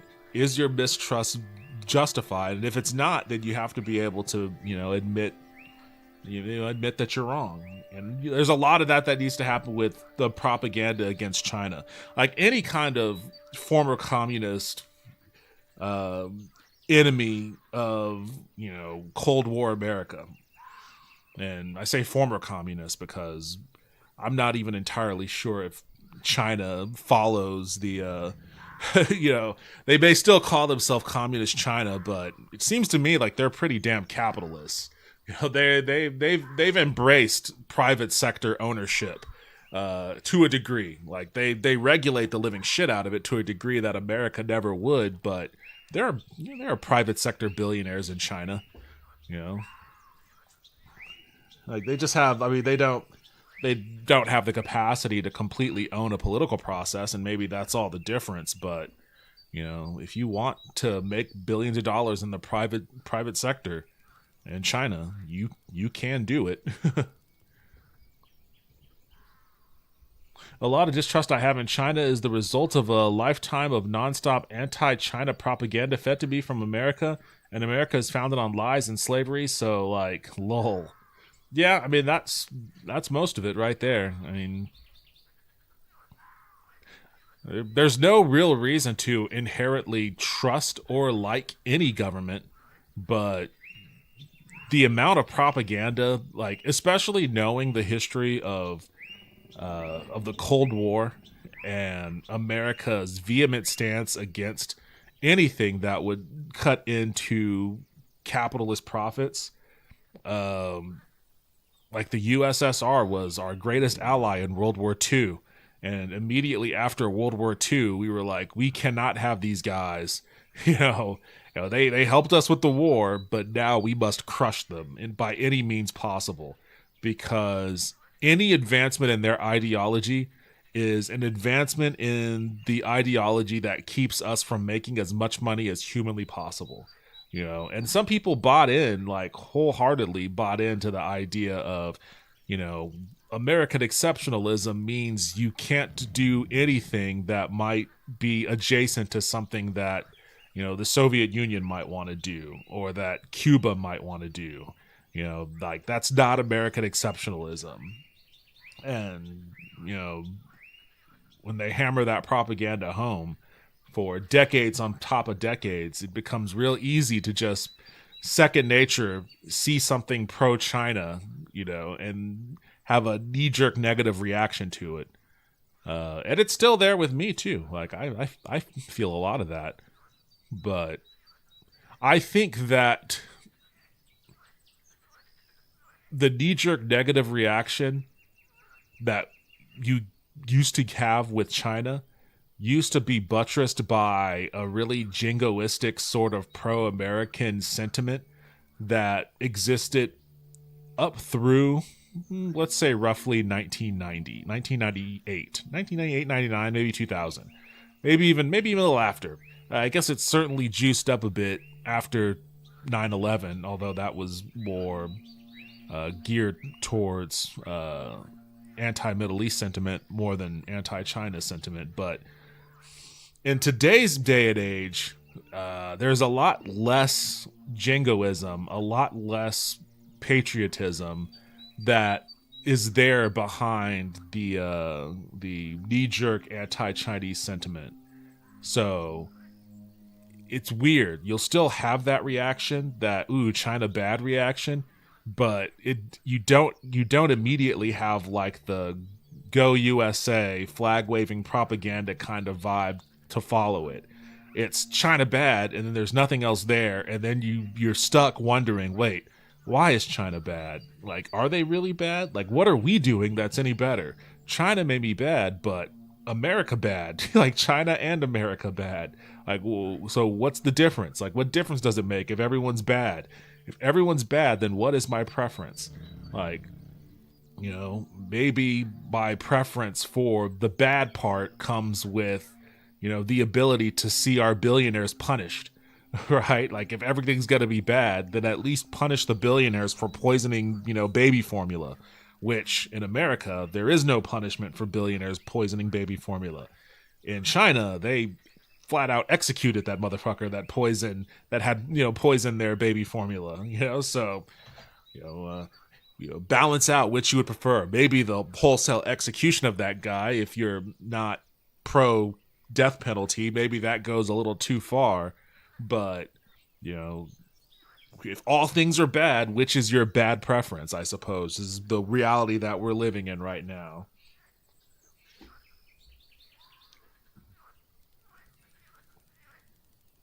It's wild what this petri dish became. World bad. Yeah, the world's in a bad spot right now. The entire world is in a bad spot. Like, it's weird. We're in weird times. I believe choosing a side is foolish. It's all about balance and choosing which you believe is right, thinking freely, which isn't common. Well, our society loves to choose sides, though. That's the bad part about it. Is, if you don't drink Coke, then you drink Pepsi. If you don't, you're either Coke or you're Pepsi. You're either McDonald's or you're Burger King. You're Nintendo or you're Sega, or you're Sony or Microsoft, or you're Intel or you're AMD, or you're Nvidia or you're AMD. You're Marvel or you're DC. You're either I could go on forever. You get it. You're either Apple or you're Android. You're Chevy or you're Ford. You're this or you're that. It's always a dichotomy. You're either Team Edwards or Team Jacob. Pokemon Blue or Pokemon Red. Whatever it might be, whatever the case might be, somehow, some way, it always distills into a us versus them dichotomy that people, just in this country at least, naturally feel the need to gravitate towards. And it doesn't help that our political system feeds directly into that. I have long since been an advocate for moving to a parliamentary system. And then, people say it's a two-party system, and it is a two-party system, but we have a multitude of political parties in this country. We have a shit ton of political parties in this country. But it doesn't matter how many political parties we have on a number of different levels. Some of them have more power locally. The Working Families Party is a party that has a lot of power in New York, and I think Wisconsin, they have some power. Minnesota, they might have some power. They're non-existent in Texas, but here and there the Working Families Party has some power. I know there's an actual socialist party that has some kind of power in Washington, the state of Washington. You can have parties that have little pockets of localized power here and there, but outside of that, parties are largely irrelevant because the system is designed to empower and feed into the dichotomy, the us versus them thing. So a parliamentary system and ranked choice voting would go a long way towards dismantling that. But that's exactly why you're never going to see that, in wide scale use in America. You have a lot of people who just get kind of indoctrinated. Ford, more like found on road dead. You know what Ford stands for, right? Fix it again, Tony. Dale, you're thinking of a Fiat. It's not enough, though? Not yet? I don't know. It may never be enough. That's the thing. It may never be enough. And I think that's another part of the issue I've been having since coming back to America, is that in my mind, I'm always I'm thinking in the 24 years that I've lived in Texas, I have voted in a lot of different types of elections, both locally and nationally. I don't think a single person, maybe once, outside of that one time, I don't think a single person I've ever voted for has ever won anything. They've never won anything. And it's not like I'm voting for cranks and wackos and weirdo parties or anything like that. I'm participating in the two-party system, But even then, there's just no benefit. Like, nobody I've ever voted for has ever won anything. And, I've been involved. There's no surprise there. I've been involved in advocacy campaigns and volunteered and shit like that. But, like, when I go to Japan and just see, like, the infrastructure there and, all of the incredible benefits of a society that, at least gives their citizens health care and pays for awesome roads and trains and shit like that, and I come back here, I spend a lot of time thinking, why am I trying so hard? Like, why don't I just move someplace that actually, gives a shit about its citizens? Like, why do I need to break my back trying so hard to, like, just do the basic stuff? Again, when I hear people say, oh, Japan's living in the future and shit, it's like, no, they're just, we're just living in America. Like, trains, that's from, like, the 1970s over there. Their trains have existed like that since the 70s. Like, Japan, there's a lot of Japan that is still very much so in the past. Like, I was surprised by how antiquated some of it felt. Payphones and phone booths and shit. Fax machines everywhere. They're still doing faxing. A lot of places, there are a lot of businesses that still don't take credit card. Like, you have to get paper currency when you're over there. Taxis still exist. Like, over here, taxis have all been wiped out by ride shares. But, taxis, you could still make a living as a taxi driver over there, So it's not so much that they're living in the future. It's just that, they've made wise investments in their people, to a degree. They have plenty of other issues where they haven't done that. But for the most part, they've made wise investments in their people. And we haven't done that here. And it's like, why are we fighting so goddamn hard for 20 some odd years to try to get even a little baby amount of that?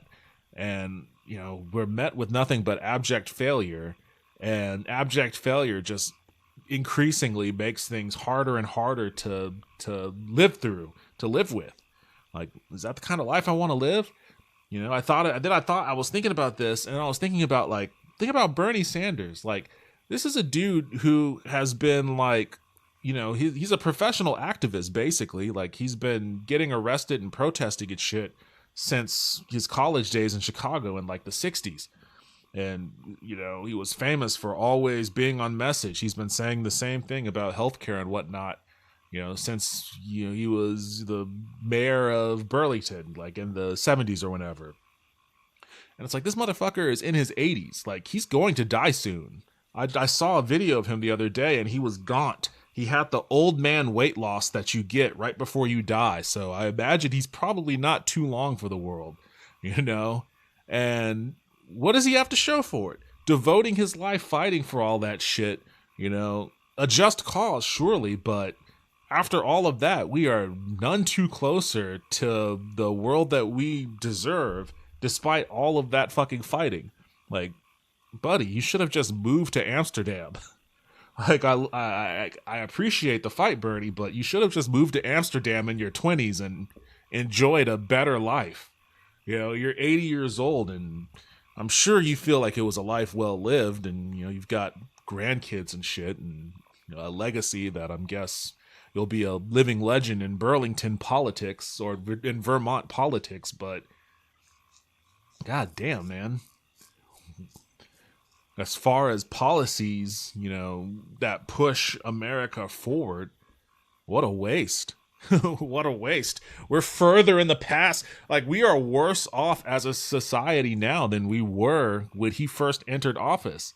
And not because of anything he's done. It's just like, he became the mayor at the same time Ronald Reagan became the president. From Ronald Reagan on, things have just been on a steady, steep decline. Wages, commiserate to production, worker wages commiserate to worker production has gotten much worse in the time span that he spent fighting for shit like that. Healthcare, both healthcare cost and healthcare outcomes have gotten much worse since the time he spent fighting for that shit. Literally everything has just gotten worse. And it's like, God, what is going on? Like, why do that to yourself when you can enjoy life in a country that actually cares? Or even if the country doesn't care, so long as they do the kabuki dance that makes people feel like they care, that's all that really matters. It's like, if somebody gives you a hamburger, you know, is it because they care about your hunger? Like, I don't want you to go hungry because I care about you.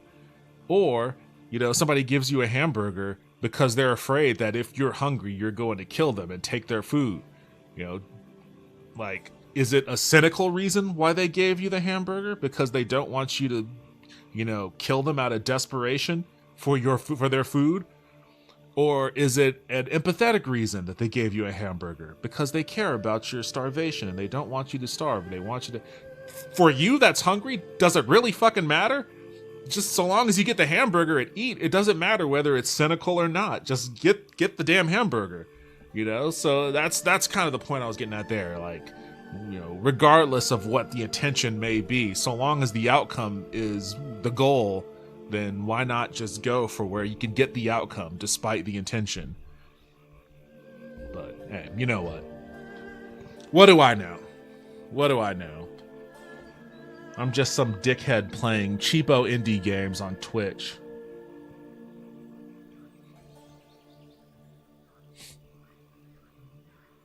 Hope your night is going good. Yo, what's up, Vince? Welcome back to the stream. How you doing?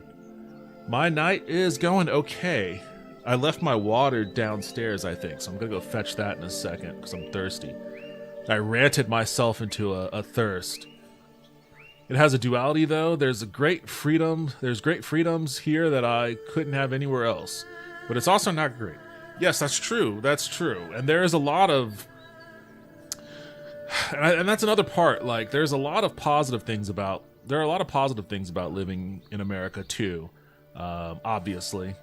And there is a lot of freedom that you can enjoy here. But... You know, a lot of that's being unwound too. You know, a lot of those freedoms are being unwound too. And you're not getting anything for it. Like, maybe if there was more of a give and a take, maybe people would be okay with that. Maybe if some of your personal freedoms that are already being stripped away from you was coming, you know, they're taking it from you with one hand and giving you healthcare with the other or something. Or, hey, we're going to have bullet trains that connect all of our major cities and go coast to coast. So, you know, you can live in one part of Texas and work in the other and it's going to be no problem. But, you know, you're also going to have to like register to a database, you know, a government database to sign into TikTok or whatever. You know, maybe there's a give and take like that people could, you know, decide for themselves if that's worth it or not. But we're not even getting that conversation. You know, it's like, we're giving you jack shit. You're going to have to register at a database anyways. You know, oh, you like using TikTok? Well, we're going to force that company to be owned by some American billionaire who we could put in our pocket so that we could actually control the discourse on that site in a way that we can't right now. And you get nothing, you know, and you don't get shit. You know, how about that? How's that for a deal? Right? Like, you know, I live in Missouri, voting Democrat. It's like pissing in the wind. I mean, that's most of the country, honestly. It's definitely here. Like, voting Democrat is, you know, why bother? Why bother voting anything here, honestly? I haven't supported the two-party system in a long time. I grew up in Texas, but I haven't had a very particular set of views.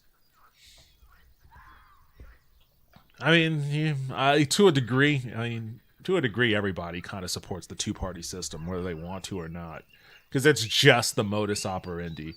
Like, even, I guess, you can say as if you're a non-voter, then maybe you don't support the two-party system, but, you know. Night City, Tokyo. Tokyo did have some Night City vibes. I will say that. Like, Tokyo did have some Night City vibes. In Shinjuku, I guess. Shinjuku had some Night City vibes.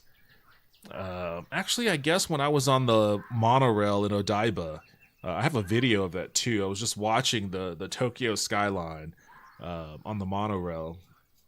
And that had some Night City vibes too. There were some Night City vibes. I didn't feel compelled to, like, murder a bunch of people so that I can become a star or whatever Cyberpunk's insane, you know, mantra is. But, you know, it was still cool to see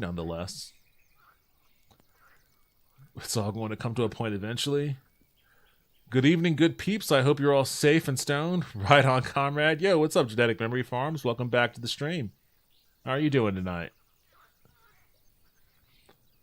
We're just a bunch of yahoos alive in the year 2024 that will be dead one day, and nothing we're talking about will matter. Perhaps a nihilistic take, but it is true.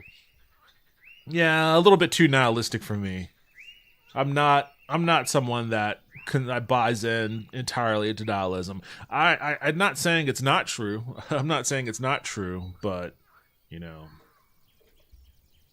so long as you're alive, life has meaning, if only for anyone else than just yourself. If that's the right way for me to word that. If only just for yourself, if not for others. As long as you're alive, your life has matter. Your life has meaning. I told somebody I used to work with that voting third party is a waste of time. He wanted a 5-minute lecture on why that's the problem. I'm like, dude, third party doesn't win and won't win in this system. Yeah, it's designed that way. I mean, anybody that wants you to vote third party, the only question you need to ask them is, how is the third party candidate, what is their plan to win one electoral vote? Like, I don't care about how many percentage points they're up in the polls. Don't care about their platform or anything else like that. What is their plan to win one electoral college point? Just one. If they can't answer that, then recognize that they have no value. Taco is Darth Nihilus. It matters now.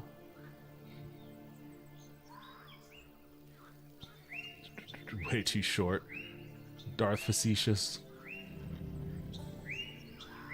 I was talking about all that shit, all the shit going on with a friend, and they said that best case in this situation, Biden wins, then dies within like a week, and we get forced to find someone else. That's what I was literally thinking the other day. Like, the best case scenario is Biden wins, he gets inaugurated, and then like the day after inauguration, he checks out immediately. Like, that's probably the best case scenario. Actually, that's the second best case scenario. The best case scenario is that like Trump and Biden, like Air Force One and Trump Force One, have a mid-air collision and just explode with one another. Like 5 days before the election. Like, that would be the best case scenario. We have Neolithic emotions, medieval institutions, and godlike technology. Jeffrey Goldstein, The Atlantic. Neolithic emotions. I don't know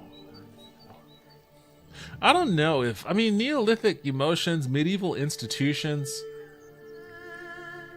I don't think, I mean, our institution, the problem is like, our institutions were designed for, I mean, our Constitution was built with a system of revolt built into it. Like, the whole idea is our government will eventually be outdated, so inherent in that is an ability to turn the whole thing over. But I guess corporate capture is preventing that from happening.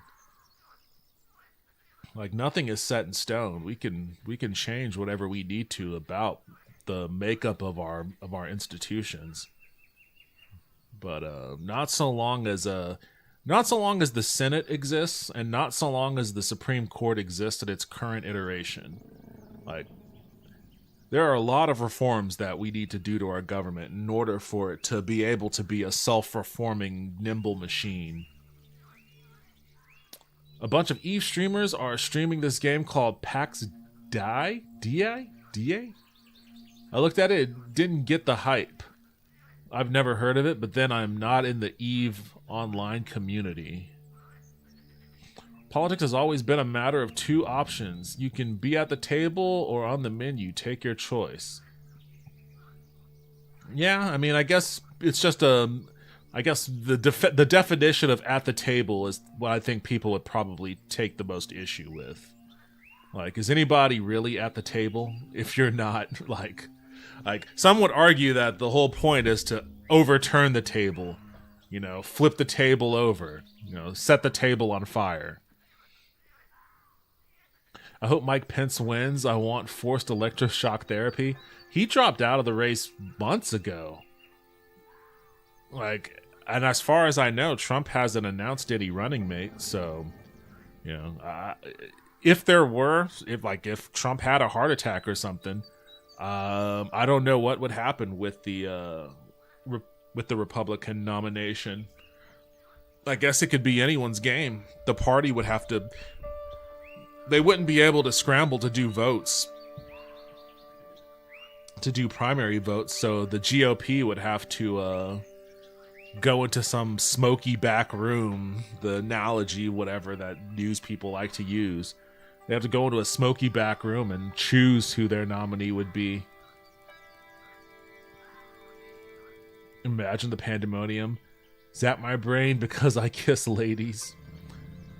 Suki? Wait, what's Suki got to do with this? Suki? They're spamming you in the chat, lady. I always forget about the Suki emote. One day history will say the United States of America, lol. I mean, all around the world they're already saying that. PAX Day is nothing like Eve, described as a vast social sandbox MMO inspired by the legends of the medieval era. You cut down trees and stuff. Oh, so it's like a survivalist game. It's like a King Arthur era survivalist game. Mike Pence winning would be funny since he's not even running now. Exactly, he just shows up. Electroshock therapy for them gay folk. Mike Pence, yeah, I don't know. Maybe that would be. I mean, it wouldn't be any. I mean, honestly, like he is fucking dried toast. But policy-wise, he wouldn't be any different than any other Republican, including Trump. Trump as a president wasn't any different than W. Wasn't any different than, you know, Reagan. Only a little different than HW. HW, you know, was basically Clinton. HW was basically Clinton. But all the other Republicans, and Clinton is a Republican in and of himself too, just a little left Republican. But all the other Republicans are all the same, and Pence would be the exact same thing. I'm going to say something controversial. I believe that anyone who wishes to be the leader of the most powerful military on the planet, the one with the codes to the biggest stockpile of nukes, the one who decides what countries stay stable or not, should be held to a considerably higher standard than the average person. That is controversial. That's a very controversial take. I think it should be the guy that I want to have a beer and barbecue with in the backyard. That guy at the bar that says his mind, like, without thinking. That's the guy I want, you know, leading the free world.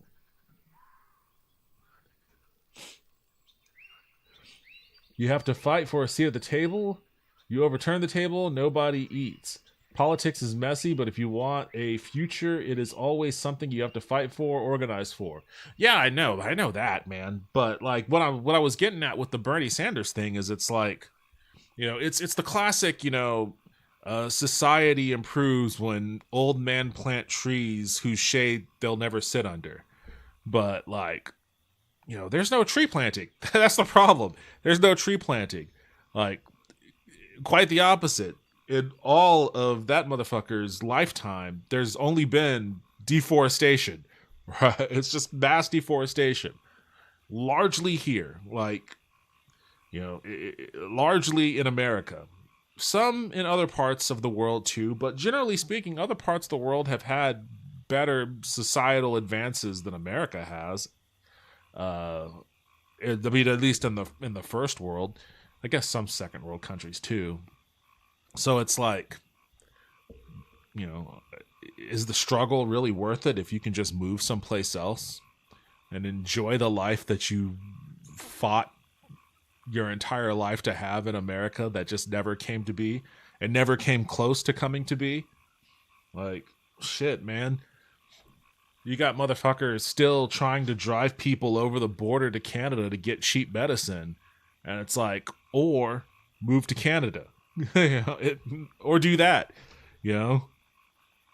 Obviously, I say that flippantly. It's not as easy as just that, but the point remains that there are other parts of the country that do what we desperately want to do, other parts of the world that do what we desperately want to do, and always have for many, many years, and we're only going backwards. Like, it's not ever getting any better over here. It's only getting worse. So at what point, you know, do you cut bait? Right? Cut bait is an expression that exists for a reason. You can be as optimistic about fishing as you want, but sometimes you got to cut bait. The guy who posts problematic things on Twixer.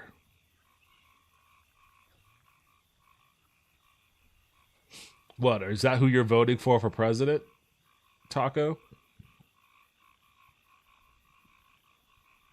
Having somebody relatable at office is always nice but rare. I don't really care about having anybody relatable in office. Like, that's never been a consideration of mine. You can put a space alien in office if you found one that, you know, wanted to give everybody health care and cut the military budget and, you know, invest it. I don't care who it is. Like, it could be the most unrelatable person in the world. Like, just don't be a greedy psycho. Like, the idea of relatability is that, like, oh, that person understands, you know, it's the Clinton thing, the I feel your pain thing, the whole empathy angle. I almost said empathy racket, which I guess in politics it is kind of a racket. The whole I feel your pain, when, you know, the guy couldn't be further from any of the people he was pretending to relate to. But, like, it's all just about, like, yeah, I understand your needs, so because I'm one of you. And then when people buy into that, it's like, psych, I'm not one of you at all. I'm going to do the opposite. Like, I tricked you. I tricked you because I needed your vote. And now that I'm in power, I'm just going to do what all the other guys did. The guy who's the epitome of the Grim Reaper memes. My mom said I couldn't eat a cookie, so I had two. Canada isn't much better. It's not much better, but, you know, it's better. It's better enough, I guess, in certain aspects. If you've got, you know, type 1 diabetes and you rely on insulin and you're not rolling in dough, then it's better enough. It's better enough. Devin the Fed 2024. I need to get me. I'm gonna start Fed posting more often. Maybe if I become a Fed, they'll let me into the part of America that, like, makes people, you know, go full jingoistic betrayal of the working class. Like, that's what you don't know. There's actually an underground system of bullet trains that do connect the rest of the country to one another. And at each train stop in the underground Shinkansen, there is a hospital that just gives everybody free health care. And once you buy into, like, the proto-capitalist idea of America, and you, like, go full Fed on everyone, then they give you a pass to use the underground train and free healthcare system underground. So maybe that's what I need to do. Maybe that's why everybody who, like, comes into power is so quick to betray people, because they get access to that train. It's kind of like what is that? What was that? Snowpiercer? It's like an underground Snowpiercer.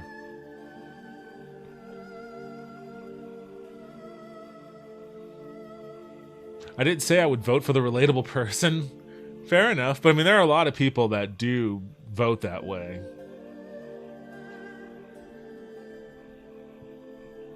Military budget cuts. That's un-American.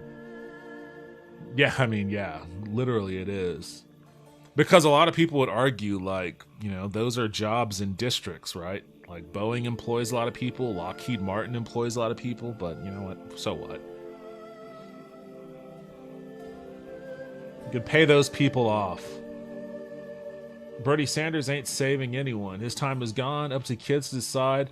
They want a future despite the olds. When young people engage in politics, they have numbers to change everything. Well, that was Bernie's whole core brand proposition was, I'm going to get young people involved. Young people were energized by him, you know, not necessarily because of his personality or anything, but because he spoke to the policies that young people wanted. Like, he got people energized in a way that not very many people had been able to do. You know, I guess Obama did for a little while, the first time around at least, but it still wasn't enough. It still didn't do a whole. I mean, it did a lot outside of the electoral process. It galvanized the unionization movement. Like, I think we've seen a lot of positive things happen with unions in the country. It's one of the few wins, one of the few positive things to come out of, you know, the American political system in the past 5 or 6 years is the big drive towards unionization. That's been a demonstrable good, and that's been because, you know, Bernie Sanders was out there pumping up unions and all of that sort of stuff, and then a lot of people who volunteered on his campaign locally, you know, in Nevada or California or anywhere else, you know, when his campaign dissipated, they didn't stop. They just transitioned into local races and local initiatives, local union drives. The Starbucks unions that popped out of Washington, a lot of that was driven by former Bernie people that just worked at Starbucks, you know. So there's definitely some positive things that came from that. I don't want to completely shit on Bernie Sanders, nor do I want to make it seem like it's a cult of personality thing, because it isn't about that. My frustration is that, you know, the progress is too slow, and it's always outpaced by regression. Like, the progress is always wildly outpaced by regression. That's always been my frustration. But, you know, young people, you know, they do get engaged. But then you also, like, and a part of young people being engaged is, you know, when you're talking about freedoms that are being revoked. You know, a lot of those freedoms that are being revoked for the purposes of disengaging young people. Like they don't want young people to be engaged, because young people, you know, young people might not be full-blown socialist or communist or anything like that. But one thing they are for certain is they're a lot more critical of capitalism than the older generations are. You know, a lot of them are just flat out anti-capitalists, but, you know, even the ones that aren't anti are a hell of a lot more critical of it. You know, that's a striking thing about John Oliver's show on HBO is he has a lot of criticisms about capitalism that you would have never seen on TV 10 years ago even. Like, you know, you may have people that would be like, oh, the Democratic Party did this and I don't like that, but they would never discuss it in terms of, like, you know, this is a problem with capitalism. Like, that was never a thing before, but that is a very common refrain that you hear now in the discourse. And, you know, that's not nothing. That's not nothing. And that's driven largely by young people. So young people are involved. You know, their contributions might not be the most evident. It might not be immediately felt on a national level. You know, you may have to go out of your way to figure out how it's even affecting the local level, because a lot of that stuff is just hard to find out about too, depending on where you live at. Like in Texas, it definitely is not the easiest thing in the world to figure out what's going on with local politics. But I mean, it's there though. Like, it's there. And I don't want to poo-poo young people or anything like that. If it sounded like I was, that's definitely not where I'm coming from. I was quite the opposite. I was more coming from it at the angle of being an old person. Like, being an old person that has devoted your life to what feels like a sinking cause, right? Like, you know, at a certain point, I would hope, you know, you get to enjoy some semblance of your life. Whether you actually do or not is beyond the point, but at a certain point, I would hope that you would get to enjoy some semblance of your life. He old fed Devin looking for a dog to shoot? Never. I would never. I would never. Quite the opposite. I would be the one fed that always rolls with a pack of dogs. I would have like 7 of them around me. And instead of shooting people, I would just point and my dog would attack them. Like, I would be the fed that saves dogs. Yeah, the train is called money in a capitalist system. He is too old, needs to be a young person. Reliability is an issue. Young people need to see people like themselves in politics. Representation matters. Raw, all the Bernie bros seem to turn their backs on politics when they didn't get their win. When they wanted it. Politics is a long fight. Bernie's too old for it. I don't think a lot of Bernie people turn their backs on politics at all. I don't get that vibe. I don't think they turn their back on politics. I think they turn their back on the structure, the system. Like, they're still involved, for certain. They're still involved, but I think that the realities of having to operate within a 2-party apparatus and what that actually means when both of those parties are completely and totally captured by capitalist interests, I think that exposed to them the flaw in, because the whole idea of Bernie was, instead of running as a third-party candidate, because a lot of people were saying you should just run as a third-party candidate, but we all know how that turns out. The system is not designed for a third-party candidate to do anything, you know, but be a spoiler, I guess, in a couple of states here and there. But the idea behind the Gertie campaign was, instead of running as a third-party person, you know, you use subterfuge. You get in on one of those 2 parties, and then you upend that party, and then you use that party's apparatus to do what a third-party candidate couldn't do, which is be one of the 2 primary choices on the ballot. So that was the whole plan. And it came close-ish to working. It's not a plan that I feel ready to abandon, but, you know, yeah, Bernie's old. He had a very limited window in his old ass age to be able to take advantage of that, and he failed. He didn't do it. He failed. So, and there's really no obvious successor to him, you know, on a national level. So the progressive movement, as progressive movements tend to do, it kind of became disorganized. You know, there are still definitely fights, worthy fights, that the progressive movement in its pockets here and there have, and there are victories, but it's much more dissipated. It is nowhere near as centralized and as nationally strong as it was during the era of 2016 through 2020, when there was more of a idea and a team that, you know, the ideas of progressivism could coalesce around, which was the value of that campaign. I used to get into fights with leftists on Twitter all the time about, you know, the value of a presidential politics, because it allows normal people to get involved in a movement that they otherwise wouldn't be involved with, because no one's paying attention to progressive politics when it's not on a presidential level. So there is value in that, but nevertheless,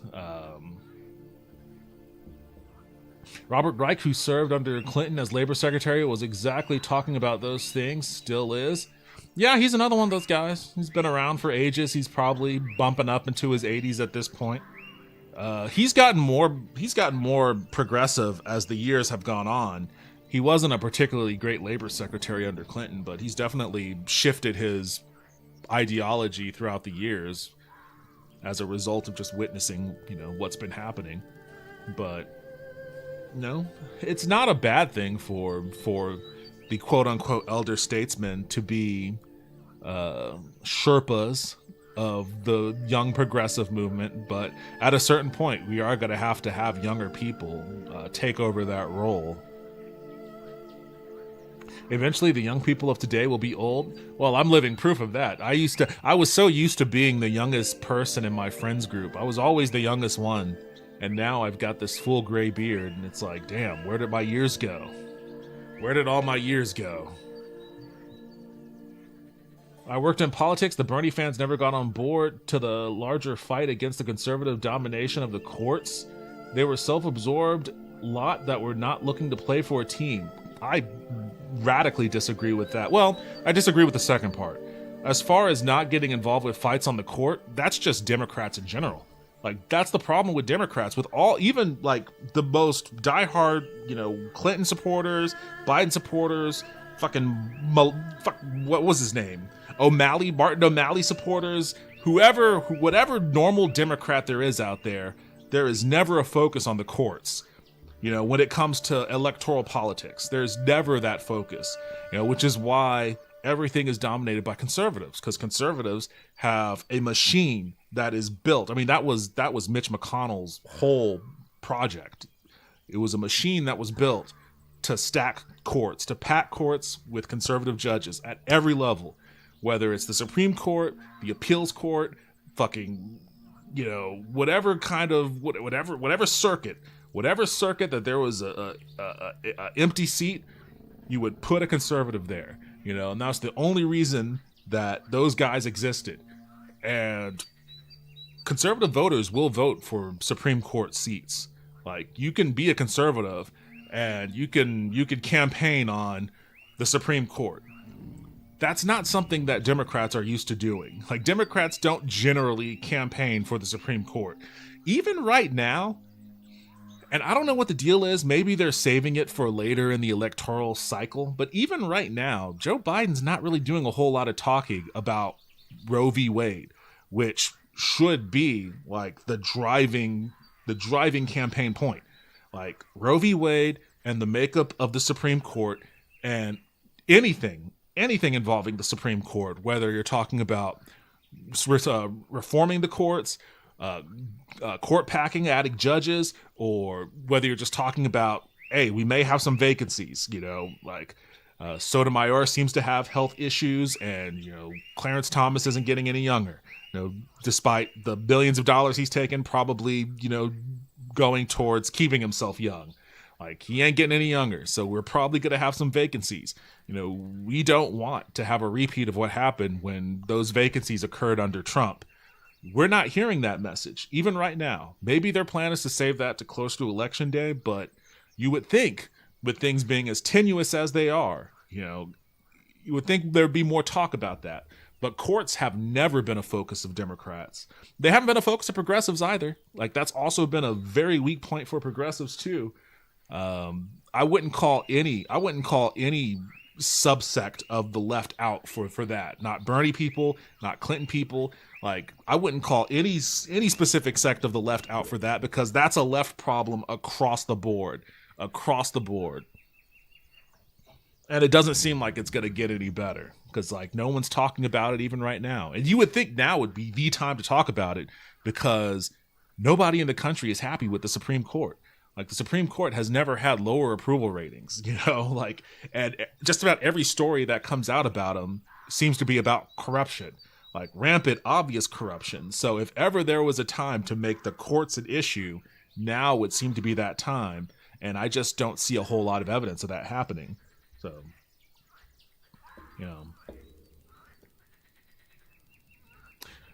that is what it is. Mark it as another frustration with our political apparatus. Why are you looking at me like that? I gotta get my water. I've been ranting and I don't have my water, so I'm gonna get my water. I'm gonna be back in a second.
All right.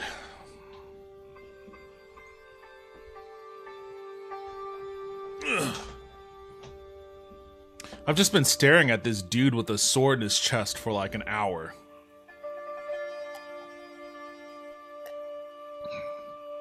You see the driver of Edo's caravan lying deceased in the mud with a dark steel dagger in his gut. Oh, I'm doing some Witcher shit. Let's examine the dagger. Note that the weapon is marked. As you examine the dagger, you find tallies carved into the blade. Take the dark. Let's examine it further. Okay, nothing else. You see the driver. Okay, I guess I'll take it. I guess I'll loot everything else. I worked for a state Supreme Court justice, and I can tell you there is a large Democratic faction that is court focused. The average voter is too cynical to even be aware. Is the problem. Blame the voter. I'm not going to blame the voter. Like, it's all the party. They message it out then. The party sucks at messaging. Like, that's a huge component to this. I was actually ranting about this to a friend of mine again, because I was talking about, like, I remember when because we were talking about we were watching the Last Week Tonight piece over Modi's election in India, and they were talking about how Modi brands all of his initiatives with his name and his face, whether he was giving money out to people or giving bags of food out to people. You know, if he did that stuff, he had his name or his face on the money or on the bags of food or anything like that. And it was expressed in the piece in terms that made it sound like it was underhanded. Like this is an underhanded trick. This is dirty. This is dirty politics for him to put his face on bags of food that he hands out to poor people. But when I was seeing it, I was like, this is smart politics. This is what you should do.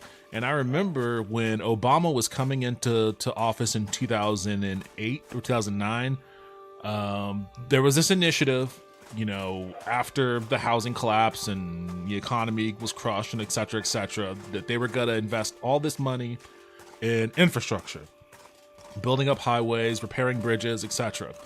And the initial plan was to brand all of those initiatives that was funded with money from what was it called? Was it the American Rescue Act, or maybe the American Rescue Act or something, like whatever that first big spending bill was post-election. The idea was that any kind of infrastructure initiative that was a result of that money would be branded in some way with, you know, President Obama's seal, whether it was the Obama campaign logo, which was that O with the rainbow, or something else. And I was like, yes, that's a great idea. That's a good idea, because Democrats do not champion their wins. They do not promote their wins. Eventually they didn't do that though. They decided against it because of course they did. And as a result, we have highways here in Texas, not too far from where I used to live, that exist as a result. They're overpasses that exist as a result of that bill. And on the side of these highways, branded into them, is a big Texas star. It's just the star of Texas. That could have been anything else. That could have been an Obama logo or something. It could have been a Democratic Party logo or a donkey or whatever else you want to put on it. It could have been anything else branded into the side of that overpass, but they decided not to do it. And I thought about that because I was also thinking about the child tax credits, which was, in my view, the best thing. It's tied. Maybe second best or tied for best thing that Biden has done. The child tax credits were awesome. You know, it was just giving money to families. You know, that's it. It was just money to families, to people with kids. Like, I think it was $300 per child, which was awesome. Brand it. Like, Republicans tried to negatively brand it by calling it Biden bucks. Kind of the same way they tried to do with the Affordable Care Act by calling it Obamacare. They tried to call it Biden bucks. And in my mind, I remember when they were calling it Biden bucks. I was going, yeah, sure, do that. Call it Biden bucks. Put Joe Biden's fucking face on a check. Stop calling it child tax credits because nobody knows what a child tax credit is. That's such an obfuscated, weird language to use for giving money to poor people, basically. Like, why call it that? Why not call it something that people could immediately recognize as a net positive that you did for them? Like, this is a good thing, and that guy did that good thing for me.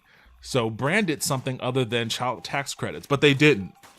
They didn't. They kept calling them child tax credits, and then when Joe Manchin killed it, like, nobody knew what he was killing. Like, no normal person would know what he's killing. Like, people that pay attention to politics know, but any normal person out there, it's like, child tax credits. Well, I just did my taxes. I didn't get any credit, any extra credit for my kids. I don't know what the child tax credit was.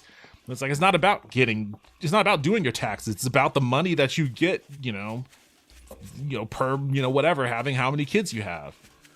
But they killed it, and it was easy for Joe Manchin to kill it because he was killing child tax credits, which nobody knew what the fuck it was, rather than killing, Biden bucks or whatever they would have, ended up branding it that would have had a little bit more pizzazz for people that it was actually doing something good for. So, like, the Democratic Party has always been dog shit at branding things, at messaging, at getting out a core message that could actually galvanize its base towards supporting something that they should support. And that goes with the courts too. They just don't message. You can blame the voters, but voters have a lot on their minds. They work fucking 2-3 jobs. Sometimes they're Lyft drivers or Uber drivers, or God knows they're taking care of 2-3 kids. Like, most voters, I imagine, well, maybe in my age cohort it's a little different, but most voters, I imagine, aren't like me. I'm willing to accept that I might be a little bit of an anomaly, but most voters, they just. They need to be messaged to. That's why messaging campaigns exist. That's why people get paid so much money to be campaign managers and figure out, okay, who's good at actually messaging? Who's good at reaching out to people that might be difficult to reach out to? It's real easy to reach out to people that want to be reached out to. That's the easiest thing in the world. Just get a mailing list and see who your active donors are and reach out to them. Voila. But reaching out to people who aren't usually reached out to, or who don't, necessarily want to be reached out to, and messaging to them in a way that makes them engaged, that gets them engaged, that's the difficult part, And I would imagine that there is a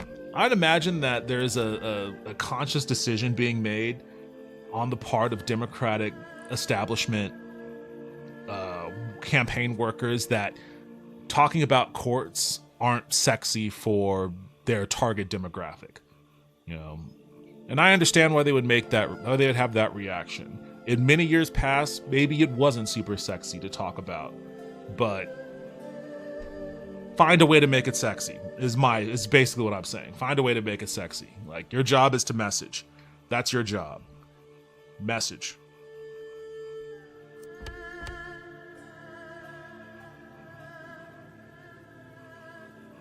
Oh, I wasn't supposed to go back? I guess the dagger wasn't the only thing I was supposed to find then.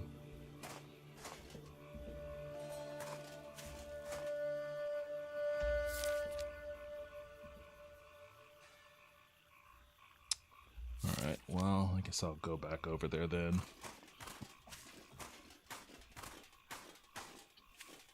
Disagree completely. It is dishonest, just like Trump sending you the $300 and hoping idiots thought it was straight from him. If politics becomes just advertising, prepare for idiocracy.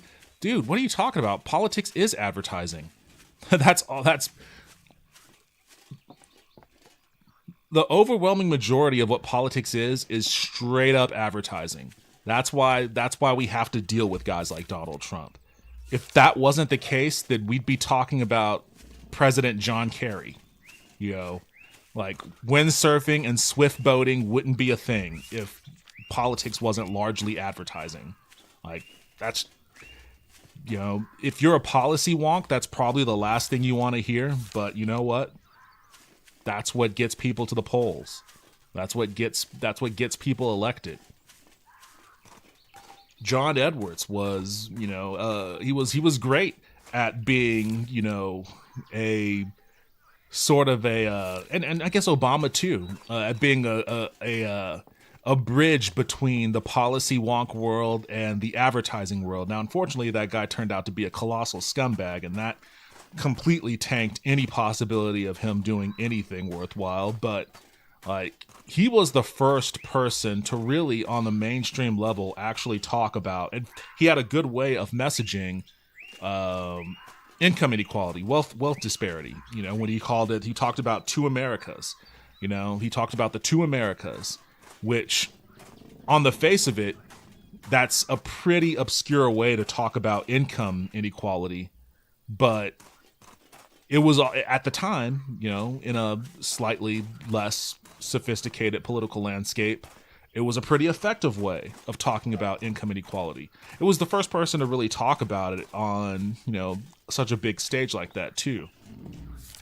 And I contend that if he hadn't been a colossal scumbag, he may have gotten a little further than he ended up getting.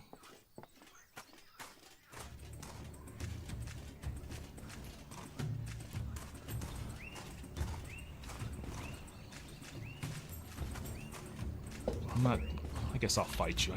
Oh, shit.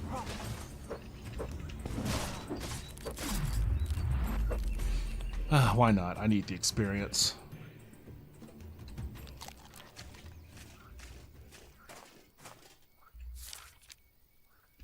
Well, this is as far as I've gotten, so it's got to be around here somewhere. Is this it right here? Oh shit, fuck, not one of these guys.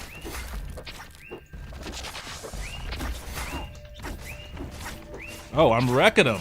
Oh, I wrecked him. What happened? Did I do something different? Oh, hell yeah. Did I do something different? Let me juice up my light weapon. Juice up my armor a little.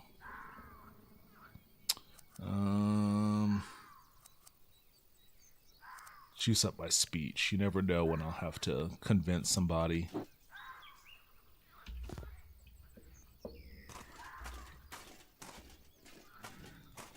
Messaging is far more sophisticated than demagoguery like Modi. Dude, I wasn't even talking about his demagoguery. Like, yeah, the guy's a demagogue through and through, But he also was an effective messenger of his political wins, of his policy wins. And that's the part I was focusing on. I'm not saying you need to be a demagogue. Like, saying that I did a good thing doesn't make you a demagogue. Like, juicing up the good things you do don't make you a demagogue. Like, I am an advocate for the Democratic Party doing more juicing up of the good things they do rather than pretending like they didn't do them. There is far too much of the Democratic Party pretending like they didn't do the good thing that they did, rather than saying, hey, we did this great thing. If you want us to continue to do this good thing, you have to support us. There's too much of, like, those other guys are gonna make your life hell. Like, at this point, most people get that any elected official is likely to make your life hell. So it's not enough to say that anymore. Used to be. And negative campaigning still works, but, I mean, just people have a negative view of all politicians at this point. So anybody, whether it's through demagoguery or whether it's through just legitimately championing policy wins, anybody that can come through with some semblance of I could make your life better, or I have demonstrably made your life better, they're just gonna have a leg up. Although, keeping in mind that Donald Trump is also a little bit of an anomaly in this, because the cult of personality around that dude is pretty intense. Like, the cult of personality around Trump is something... Is that a dude? Is that just some dude standing around? Oh shit, he's coming after me. What? Where'd it go? Oh, could he teleport or something? Alright, that's not visually impressive. Oh, I think he is a teleporter.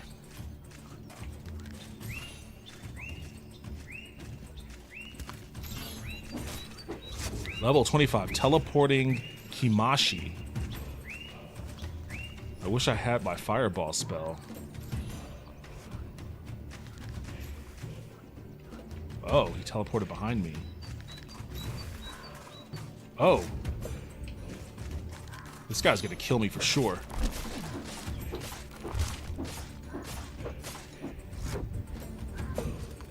Oh.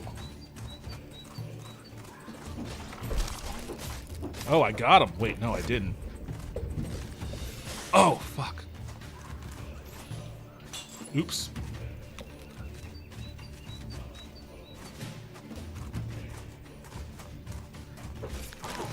Got him. Whew.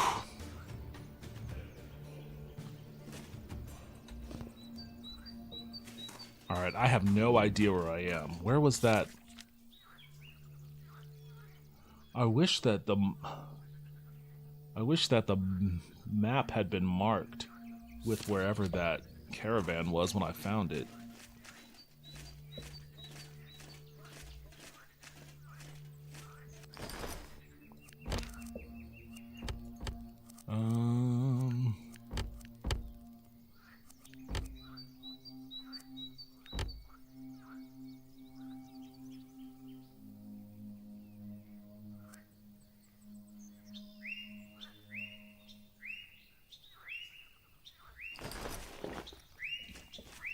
I have no idea where that caravan is.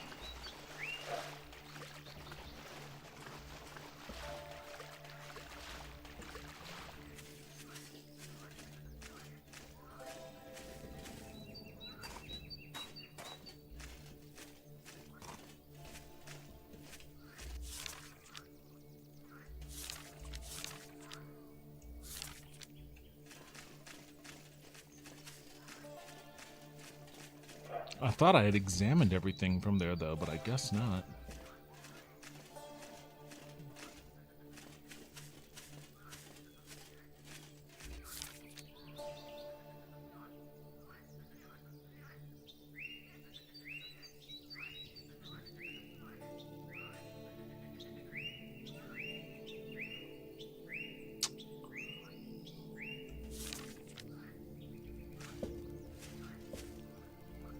Guess I'll look down here a bit.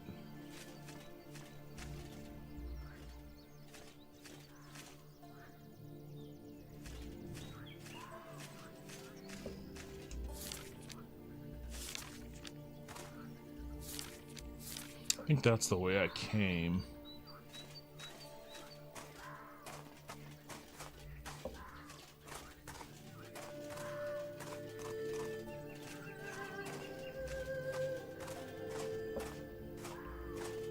Just killed that guy.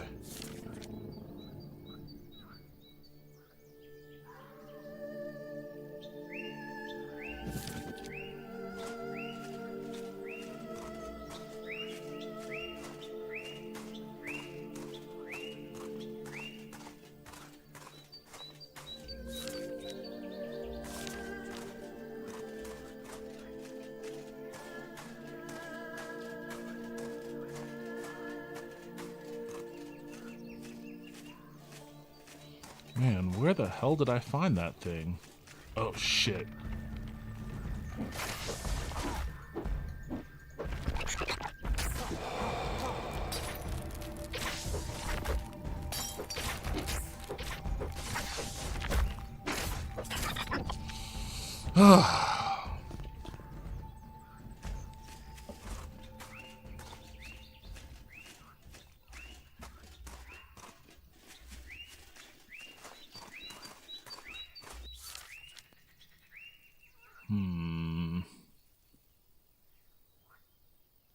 Was it over here? Maybe it was back over there. My whole point is the more we dumb down messaging to have broadest possible appeal, we also make room in the conversation for demagogues like Trump to use populism to burn it down. I mean,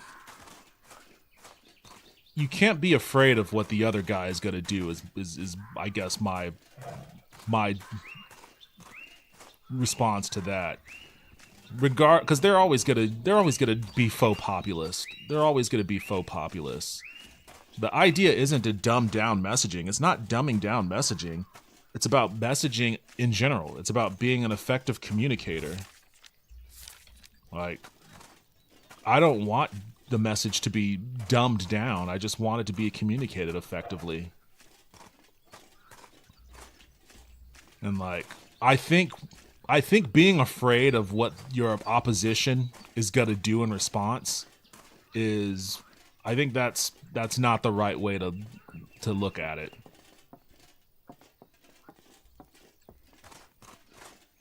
Oh, it was over here. Okay, cool.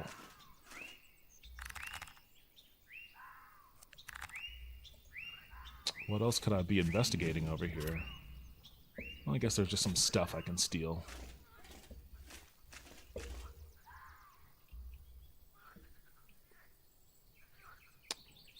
Nothing to take here.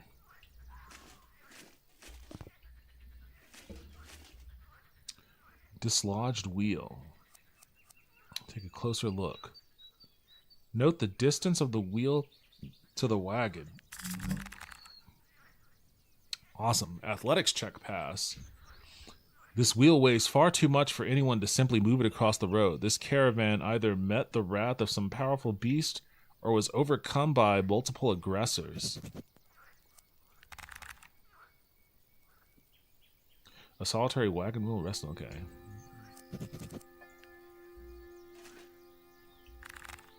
A wagon lies in ruins, not yet overcome by the forest. It must not have been here long. Check for footprints. The weather has been fortunate and forgiving. You could identify numerous distinct boot prints in the soft earth. It's evident that bandits or something of that ilk overcame the caravan in the forest. A large Suki. Oh, Suki. A large Suki-built wagon lies in the ruin at your feet. There must be something to uncover this site. Examine the wagon. Attempt to clear junk and debris from the wagon bed. Strength check. I'm passing all these checks. You carefully remove the heavy boards strewn with loose nails, torn cloth, and other cumbersome debris until the wagon bed is barren. Beneath the junk in the bare wagon bed, you find a fragment of paper containing the words, "Back by the river."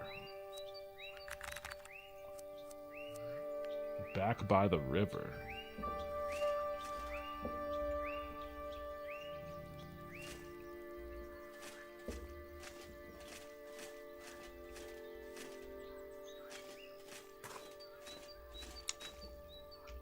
Before I head over there, I mean, what does back by the river mean?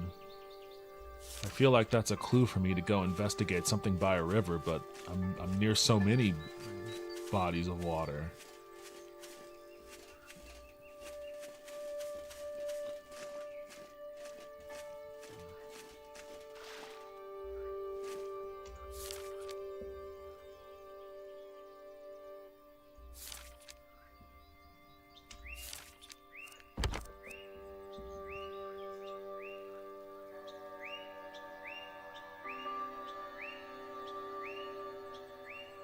Okay, I guess I'll go talk to the guards then.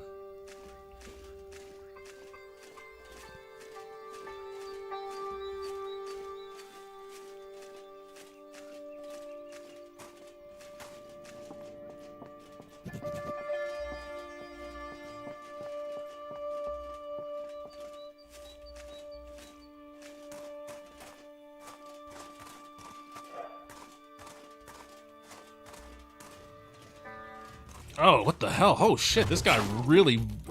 Swift Tamakumel. Yes, Swift is right. That dude really ran up on me. Holy shit. Before I could even realize what it was, he was on my ass. Oh god, it's another one of those things.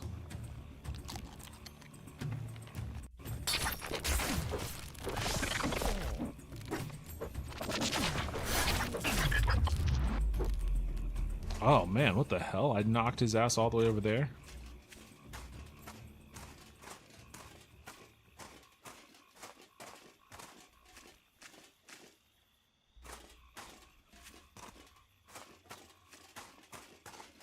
I can't possibly see how this weapon I have is effective at all. It's so flimsily held onto it's tied on, like it's like a little sickle that's tied onto a stick with just like 3 pieces of twine.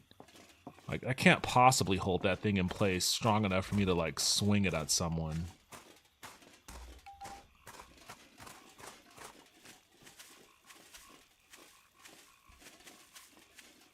Oh, what the hell? The waypoint just jumped. Oh, it's nighttime. It probably just teleported him to bed. So what, can I not talk to him now? No, he's at his, Oh wait, this is, that's Edo. I don't want to talk to him, do I?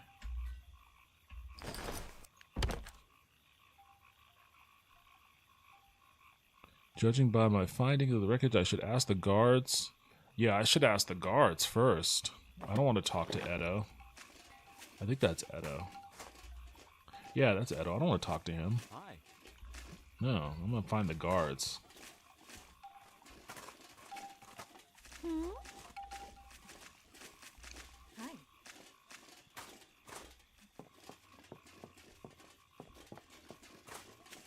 Maybe this guy? No. Useless.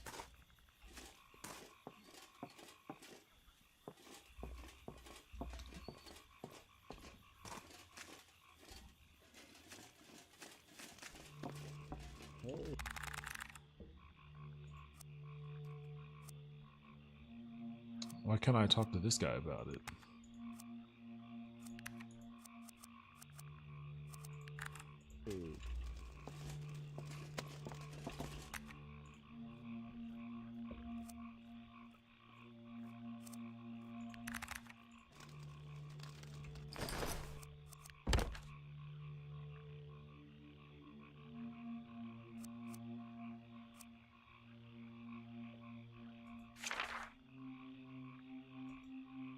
Two.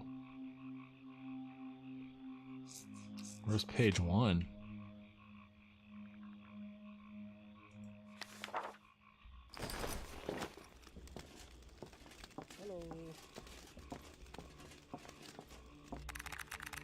A serious-looking Karu woman stands before you. She speaks flatly. Hey, you're Yatsuhiko, aren't you? You helped my grandfather reclaim the old shore from those filthy sappers. Did you need something? Soldier, I was glad to help a community in need. Let their spilled blood send a message to their party. Let's talk like a soldier. I passed the soldier check. It means a lot to all of Garkai. We truly appreciate your support. We don't normally trust outsiders. Perhaps if more were like you, that wouldn't be the case.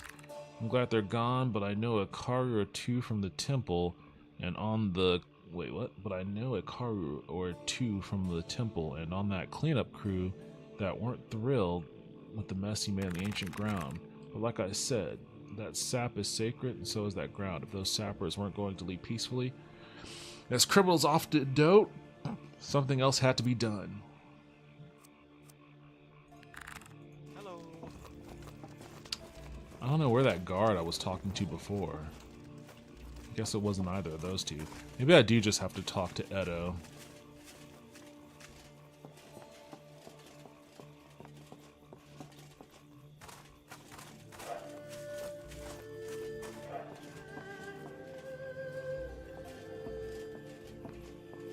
I hope this doesn't end the quest. I want to find out where those bandits are.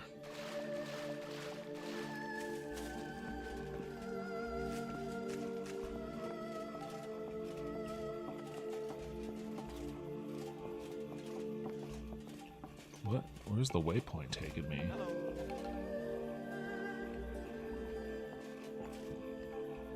You're just gonna block me? There we go.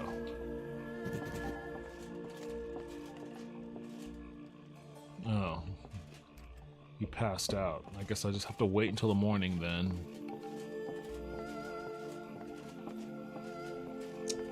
Damn, I was just at the end too. I should have just gotten a bed.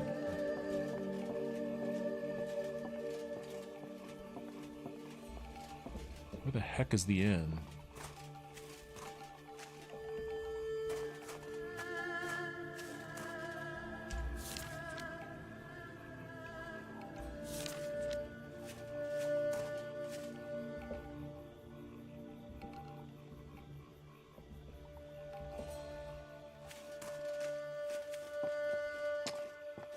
You can just you can sleep at the inn. Yo, Spellcast Studios, welcome to the stream.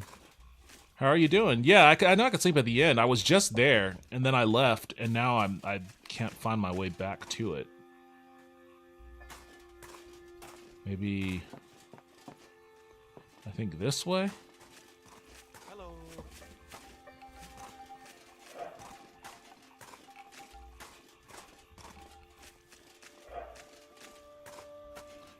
Oh, hi, you feeling this demo? Yo, what's up, Necronet? Welcome back to the stream. How are you doing?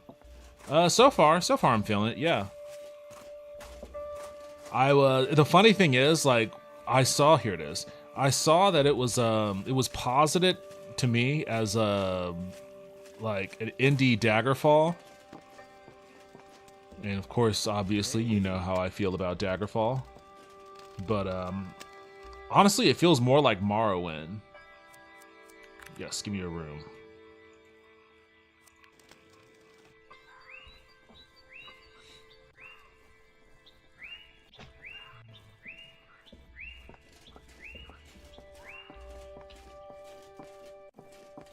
I have such high hopes for this game. I think it was me that recommended it, or maybe I was one of the many. I forget who it was. It may have been you. It may have been you. But I forget who it was. But yeah, so far I'm digging it. Have you played it? Have you tried this?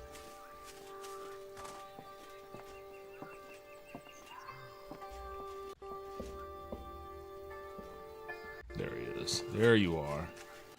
I hope this doesn't end the quest. Hello. I found the caravan. It was ambushed and wrecked in Nakibani. Wrecked? Were there any survivors? Unfortunately, none that I saw. Well, I only saw one guy. I didn't check pulses, but they were laying pretty still. I'll save the snark for some other time. The elf stares a moment, overcome by the frankness of this statement. By my ancestors, I must locate that missing shipment and find the people responsible for this. You'd, of course, be compensated for any time spent and work accomplished. Please let me know if you found out anything else. Psychic magic. I don't know, you seem really unnerved about something. What does this mean? Do I use like a Jedi mind trick on him or something?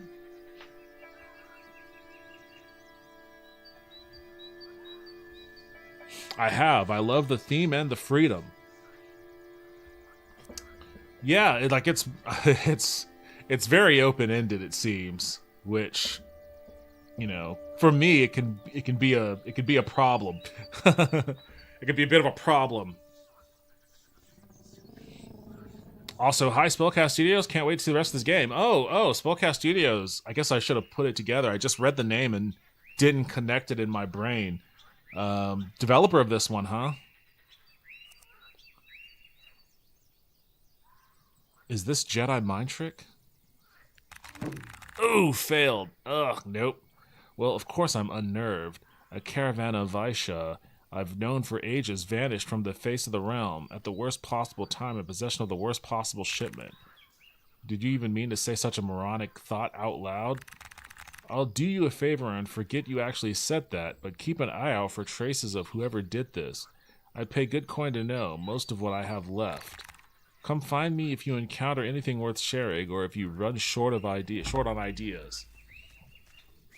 Alright, you jackass. I was just trying to Jedi mind trick you, that's all.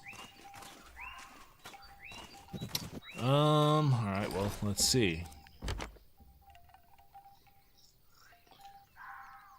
It's incredibly apparent that this is no accident. Someone killed this company in cold blood, and I'm going to find out who. Alright, now we're getting down to Witcher shit. I gotta break out my Geralt of Rivia voice. This needs an investigation. Let's see. Do I talk to a guard now? I don't seem to have any other... Well, that note said something about the back of a river, but man, this entire place is all rivers. So I don't really... That wasn't the most specific, detail there.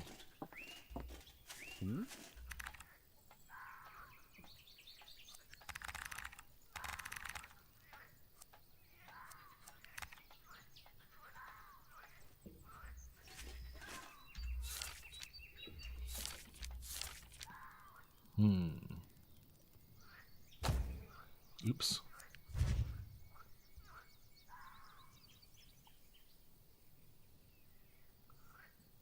Greetings, very glad you like it, Necro.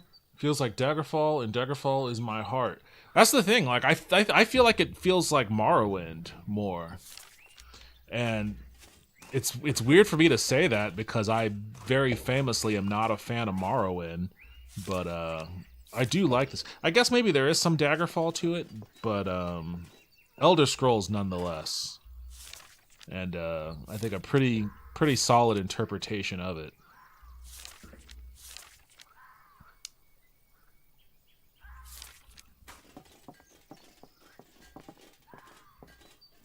Maybe I just get Morrowind vibes because of all the trees. All the trees with the hanging leaves.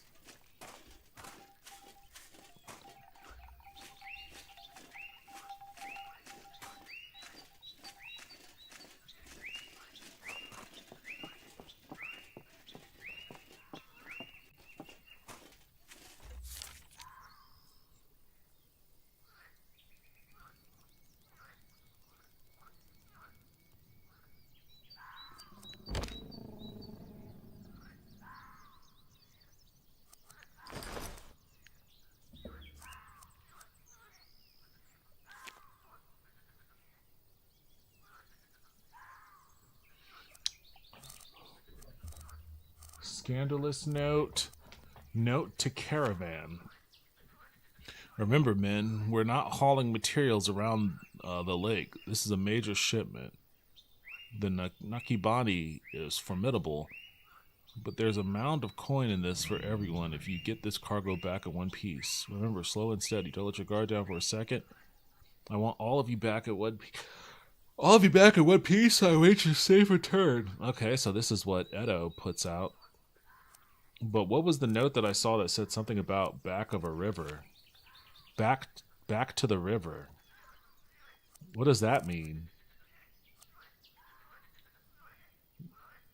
Note fragment. Back to the river.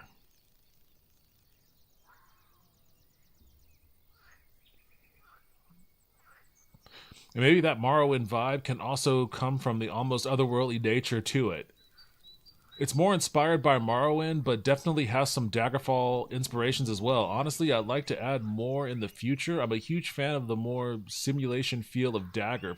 I agree with that. Like, I'm a big fan of Daggerfall from the point of view of, like, being able to I mean, I know, like, from a UI standpoint, it's probably a nightmare to a lot of modern designers, but being able to bring up, like, the conversation window and ask about a whole litany of specific things, you know, ask about locations of places, asking about specific, you know, characters from the main plot or even subplots, you know, just it made me feel like a detective playing that game, trying to track shit down, especially when something just popped up. Like, I'm walking around in a town and then some bandits attack me and I fight them off and kill them. And then when I loot them, they have a note on them and the note has a person's name.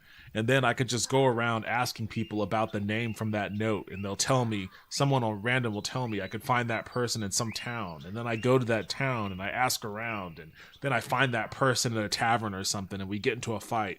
Like, all of that stuff was super, super cool.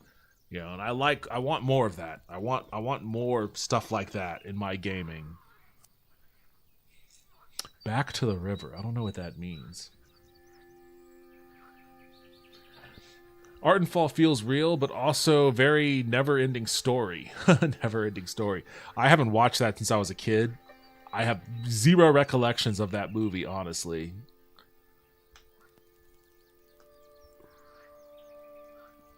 Well, I can't disagree with the pizza maker on how they made the pizza. Either way, it's delicious.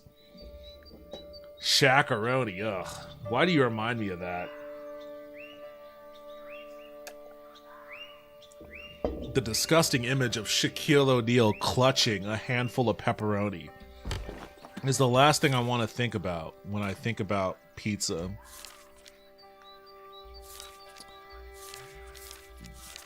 Let's go this way.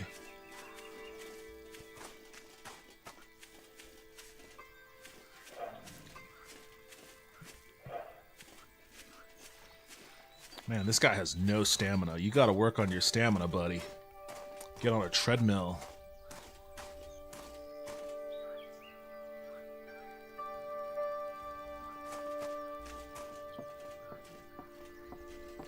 Psychic magic.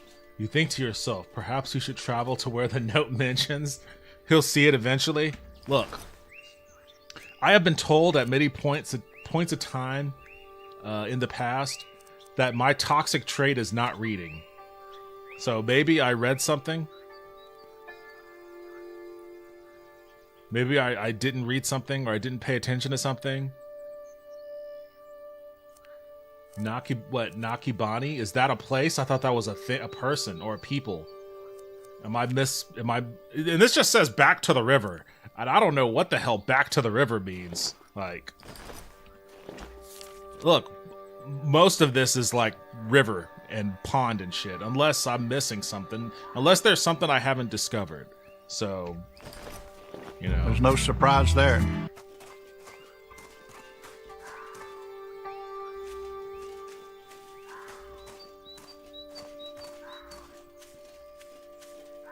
I'm just gonna cruise around this forest.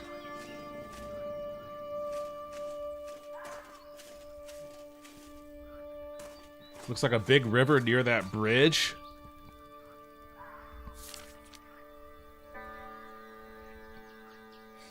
This one here?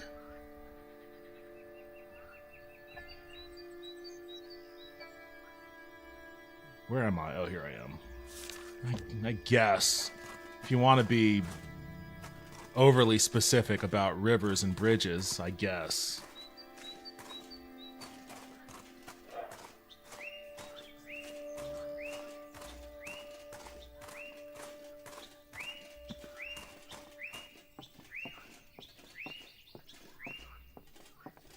I live in a veritable desert, so to me, any kind of stream of water is a river.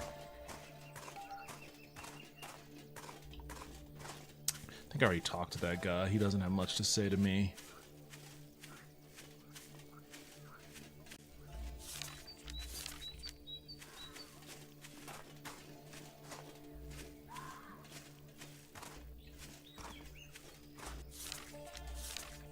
Oh, what's up, Gobby? How you doing?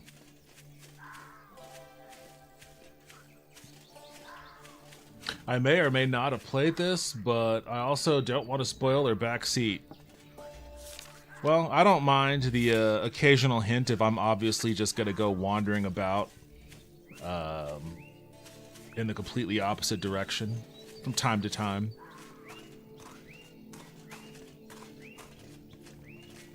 I get very, very easily lost, and then also very easily distracted.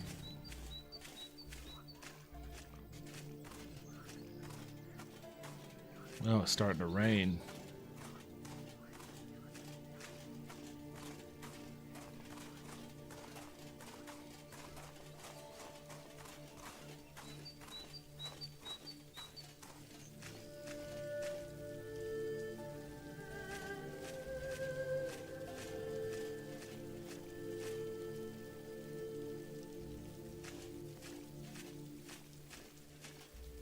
Okay, so far I don't see anything super obvious.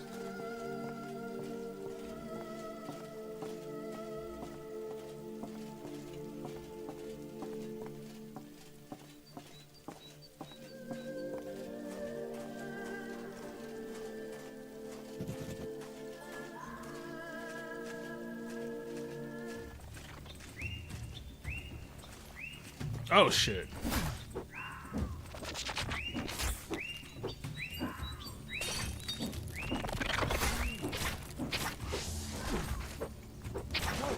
damn, this thing just beats the shit out of me.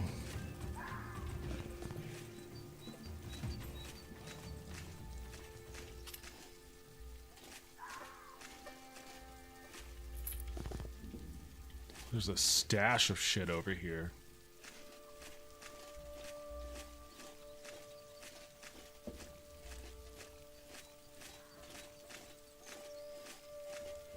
Is it just a random stash?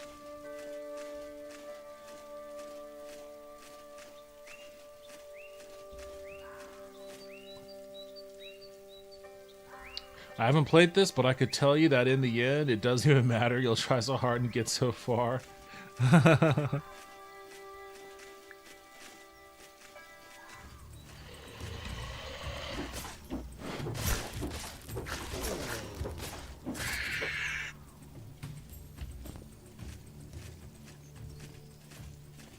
Oh, what the hell is that? It's like a Lovecraftian creature over there.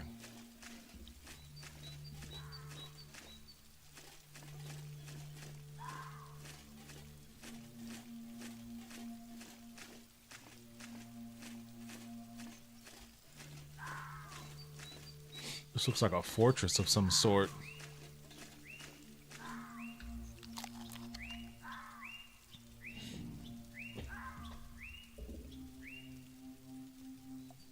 You know what? I just realized that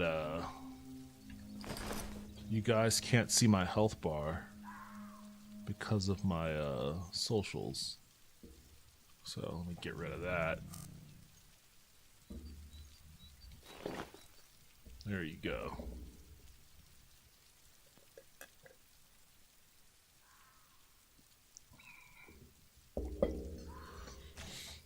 God, I love the ambience in this. I go to sleep listening to rain noises, and this is starting to I have like a Pavlovian response. You found the camp of the bandits that killed Edo's caravan. Find a way to get back his stolen shipment. Guys, I only know one way to do thing, and it is not subtle subterfuge. It is murder rampage 101. And if that's what has to happen... Wait, hold on. I don't think I have any, I don't. Oh, they found me. I should have gotten some scrolls.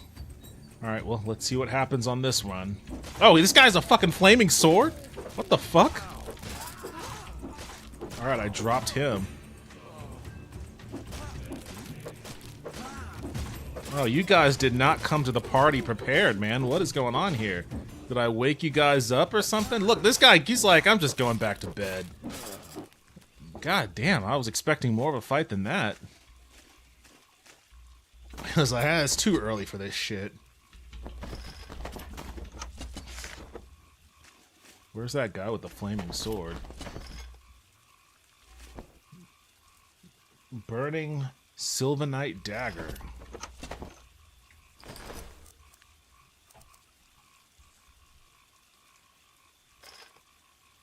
His damage is 24. Look at that. Look at how sweet that is. That's pretty nice.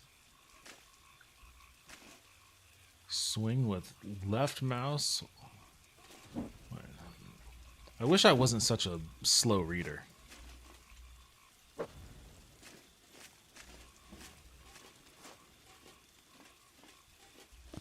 Alright, stolen shipment.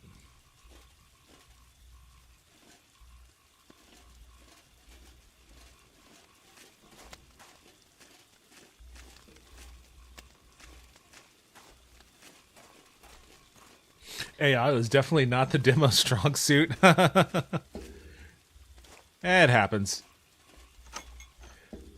I like to think that the AI was working perfectly and that they just gave up on life. They're like, you know what? We fought enough. We fought enough as bandits. We're just gonna let this guy. We're gonna let this guy take it.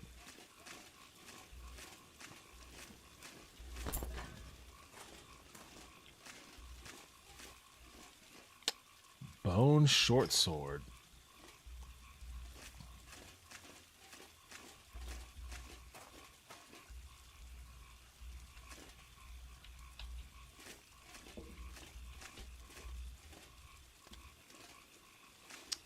Alright, well. I've looted what I can. Time to head back.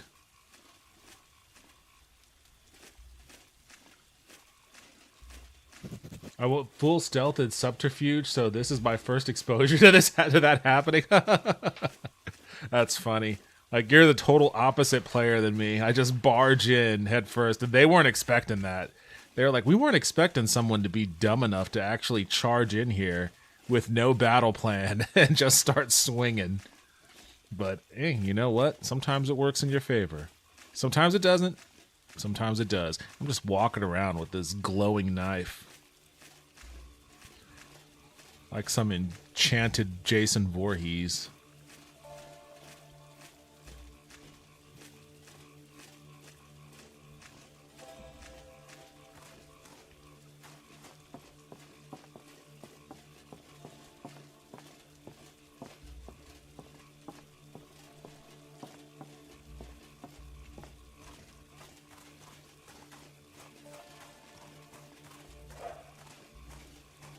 I wonder how big is the map in this world? Because we're talking about like Morrowind and Daggerfall, and both of those games are diametrically opposed to one another as far as map size is concerned. Like Daggerfall's map is like the size of the UK, and Morrowind's map is like a shoebox. Like how big? I doubt it's as small as Morrowind's, but how big is the actual game world for this going to be? Hey, wait, where are you going? Where are you going? No, don't go to bed. Don't go to bed. Come here. Whoa, I got way close up on his face. It seems there was a group of bandits in the woods. The elf takes a grave tone. You're sure then? Those damn Vimani. May they suffer 1,000 deaths. Well, I can promise. I was going to say the same thing. I can promise you they suffered at least one. Good. I hope the Nakabani picks their bones clean. About my shipment, did you find it at the base of these bandits? Return shipment? I did. Here you are, Edo. Return shipment? Yes, how could I forget? Here's your obnoxiously heavy shipment of weapons. Thank you for recovering my belongings. You have no idea how much this would have set me back. It wouldn't have ruined me. Nothing ruins Edo, old Edo, but the elf groans at the thought. It would have ever set me back. That said, I could probably throw in a decent discount for you here at the shop. Hey, discount. Let me see what you got.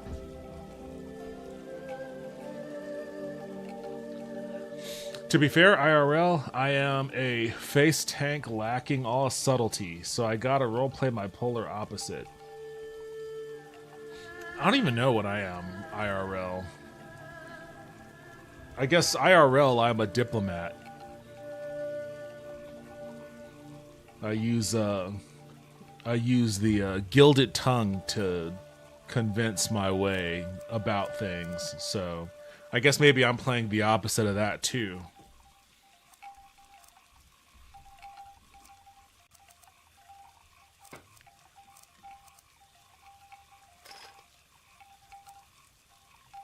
Crimson Morrow Dagger.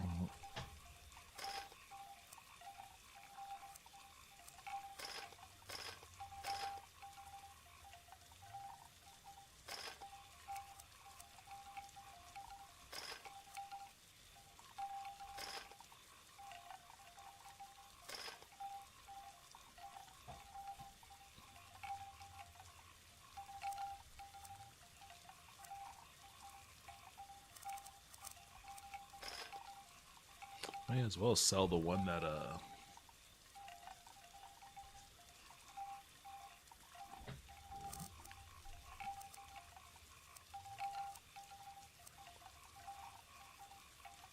I get no value for the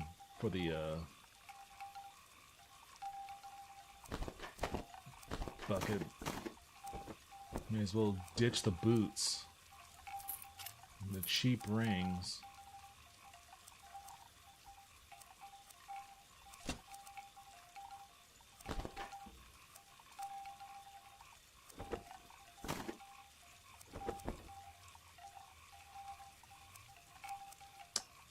That's what I have. I have a dark steel hat.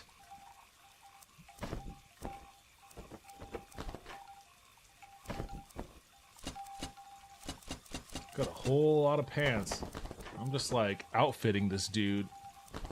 He's giving me more money than he has, which means I definitely need to buy something.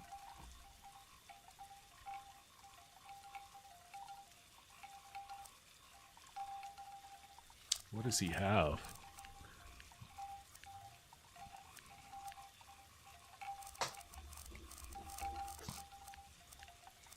Wait, the sorting doesn't work on his?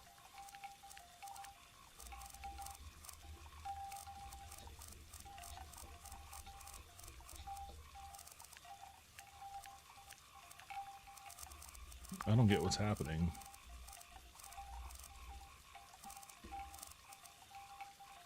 Wait, are these the only things he has?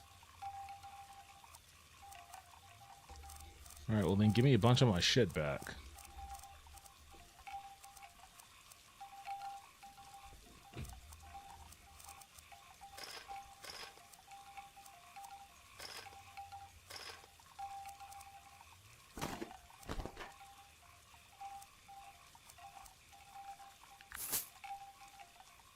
There.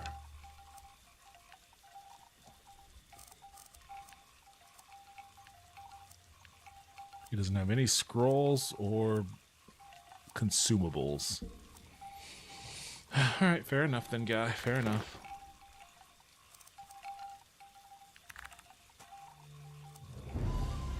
Oh, I leveled up. Wait. By selling a bunch of shit? Okay, cool. I'll take it. I'll take it. Alright, since I'm running around with the dagger, I guess I should juice up my dagger abilities.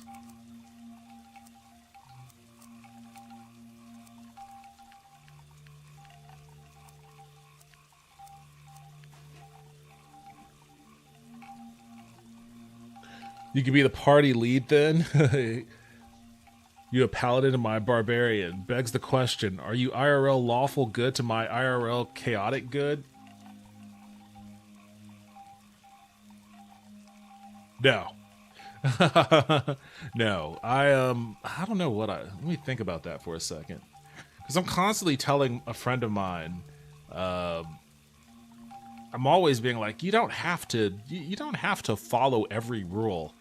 You could bend and break some rules. You don't have to do that, you know, for whatever situation she may be in where she's like, I can't do that though. I have to do it like this. I'm like, no, you don't. So I guess in that sense, I'm not lawful. I might be neutral good.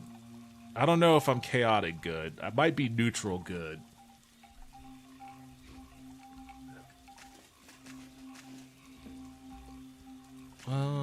Everybody went to bed again.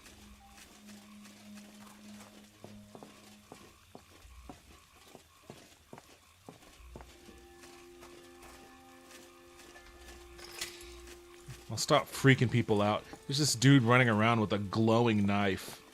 I'll stop freaking people out and sheath it.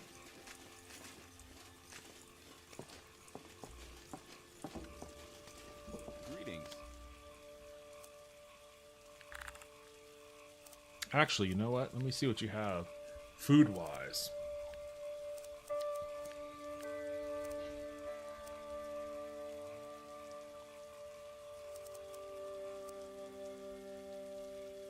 $570 health over 30 seconds. That's a very long time. Not really something you could whip out in an emergency, but I guess after a fight, it would be helpful.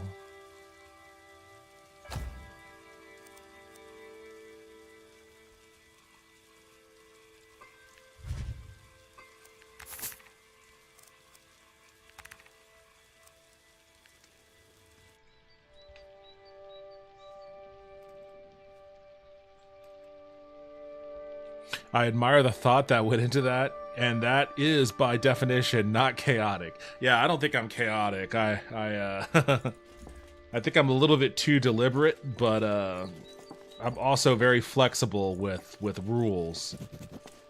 So I think neutral is probably where I'm at.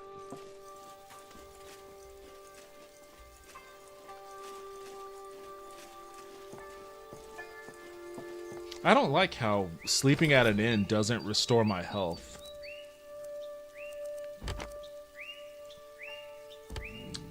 I guess I could do this one now. Is there a waypoint? There is. Actually, you know what? I want to go...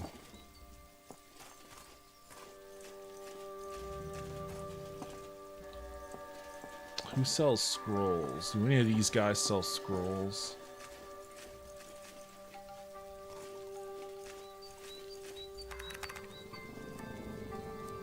Potions. That works just as well.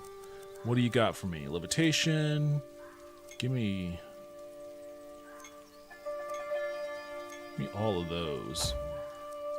Give me all of those too. Oh, you got 23 of these motherfuckers? I don't want all that. That's a lot. I'll take 10 though.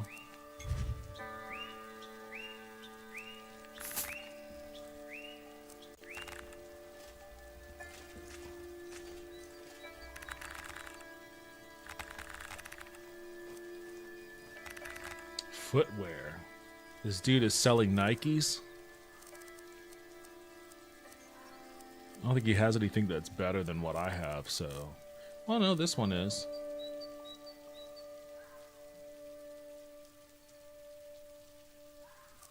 What am I rocking?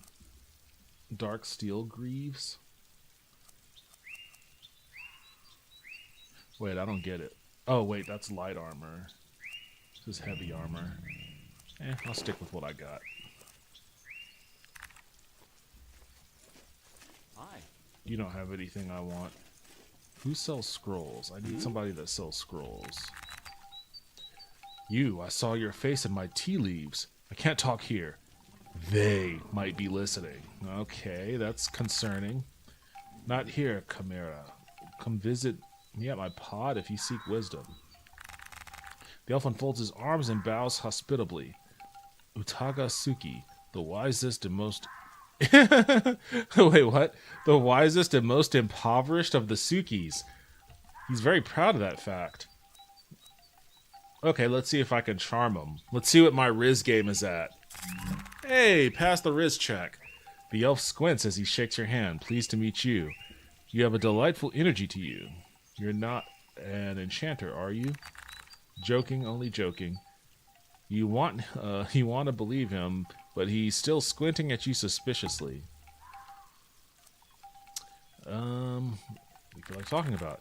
I heard the fishermen at the inn talking in quaked voices at night. Some sort of monster in the lake. Okay, more Witcher shit. This has been very interesting, but it must be going. Okay, so this again. Alright, he said something about talking to him at his pod.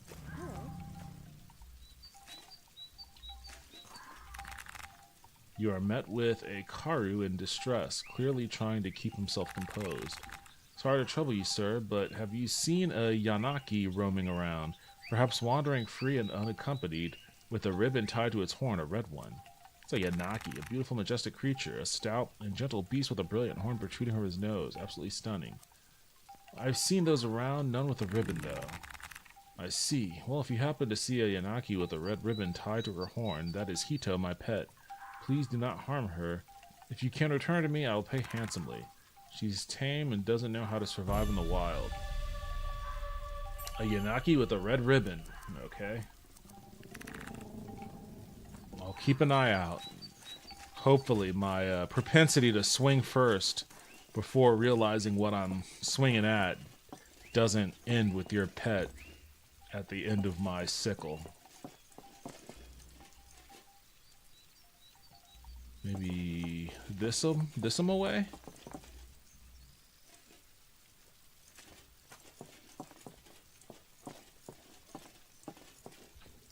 Priding oneself on poverty hints towards them being ascetic.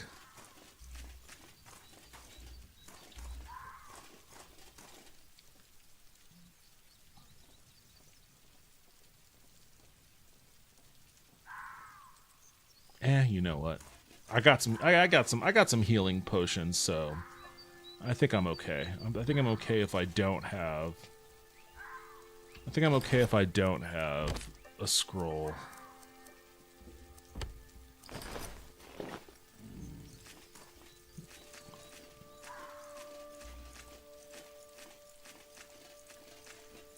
What are these guys hawking? Oh, this guy sells the scroll.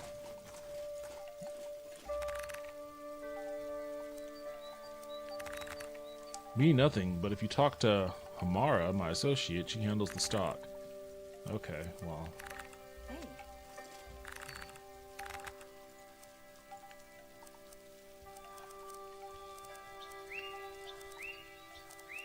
Fire Shield 4. Adds 90% in fire damage resistance to self over. Okay. Fortify Intelligence, Fortify Strength. 33 seconds. Frost Shot. Casts a fast and precise projectile. 37 damage. Reduces movement speed on target by 37. That's pretty. Oops, that's pretty handy. Muffle.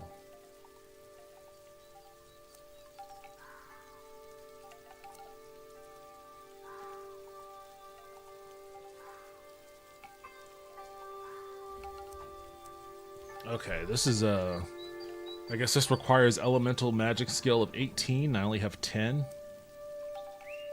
So I can't use those. Alteration, elemental. My restoration is 12, so I guess I'm good at that. Fortify endurance. Frost shot is elemental. And that's 10, so this only requires 5. What's emboldened do? So I'll grab one of those. Sucks, it's just one.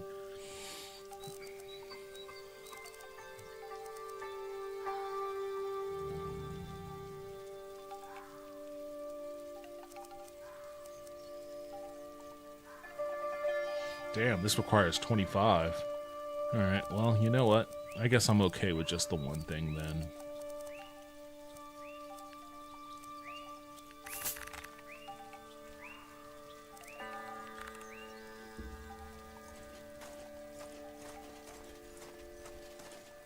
Ardenfall and Wayward Realms are proof to me that Bethesda doesn't know what its fans want anymore. Just my opinion. I mean, that's a very popular and widespread opinion.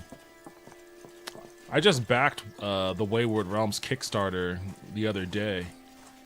It's the first Kickstarter I backed in probably... Oh, shit. I'm about to start thinking and this guy's running up on me. Gotcha. Oh, when was the Leash Kickstarter? When was that? I think that may have been. Oh man, all the Kickstarters. I have been anti-Kickstarter for a while, for video games at least. I'm okay with Kickstarter or kickstarting for movies or for board games or physical products and stuff like that. But for video games, I've always been pretty hardline against it because of how hard it is to actually get a game across the finish line, and the amount of investment that goes into it. I always try to let people know, like, there's a solid likelihood you're not going to, ever see this come to fruition. The 2 games I've backed in the past just totally became vaporware.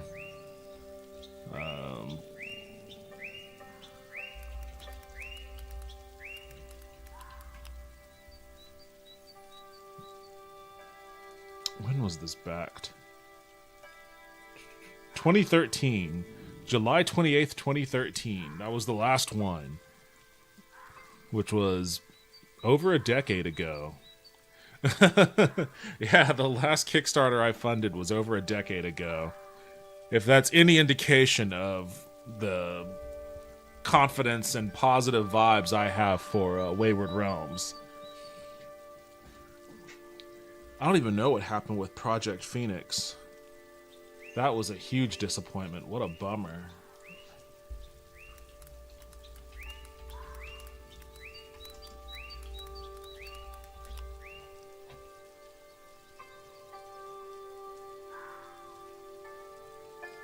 Did that ever? I thought they had, you know what? I thought they found a... That was also 2013. I thought they found a publisher for that one. Did that not ever happen? No, I'm thinking of Unsung Story. I think Unsung Story was a Kickstarter RPG that found a publisher.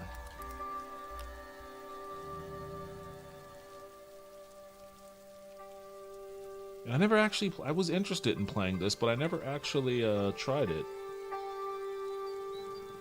Unsung Story is at... Wait, upcoming? Is it still not out? Unsung Story is an upcoming tactical role-playing game developed by Little Orbit. The game was announced via the crowdfunding platform Kickstarter in early 2014 by developer Playdeck and originally marketed as being under the creative direction of Yasumi Matsuno. The game is meant to be a spiritual successor to Final Fantasy Tactics, a game he directed. February 2016, Playdeck announced that development had been stopped for lack of resources. In early 2017, Playdeck announced that Little Orbit would continue the game's development in their place. That's right, it switched developers. With Little Orbit buying all the rights and assets, Unsung Story was released in early access on Windows December 17th, 2020. Ports meant for macOS. Okay. 2021, Matthew Scott of Little Orbit shared to Kickstarter that Matsuno has not been involved with day-to-day development of the game since 2018 and felt uncomfortable with his name being used in connection with the game. As a result, Little Orbit stopped using his name in the game's marketing. Okay, so wow. They completely swiped that off of underneath Playdeck. Is it still in early access? I love strategy RPGs, so this will probably be one that I'll end up playing. Let me see.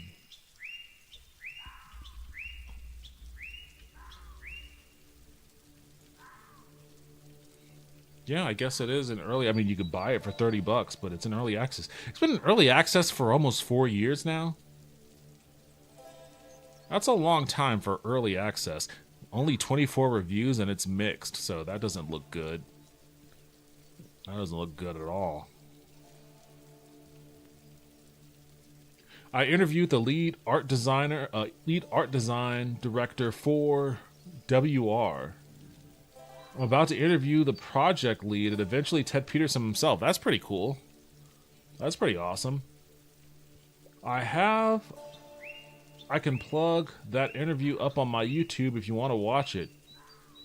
What? If I can't plug. Sorry, I won't again. No, I'm okay with that. Go ahead, plug it away. Little Orbit has a lot on their plate. I love Matt Scott. I've never heard of Little Orbit. What else do they have on their plate?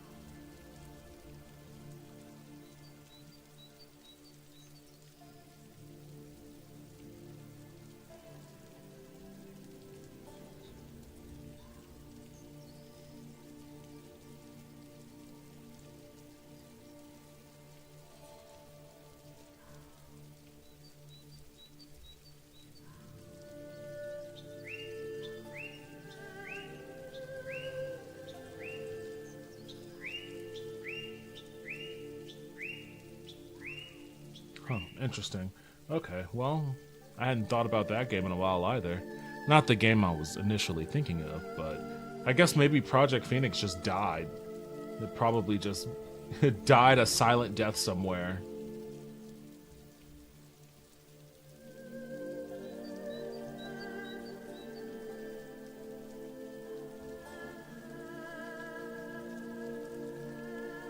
Oh man, people are still asking for refunds in the comments of the Project Phoenix Kickstarter. That's brutal. 9 years behind the delivery. I doubted that even the development were returned and finished. It's still considered a good game. Please refund me in full.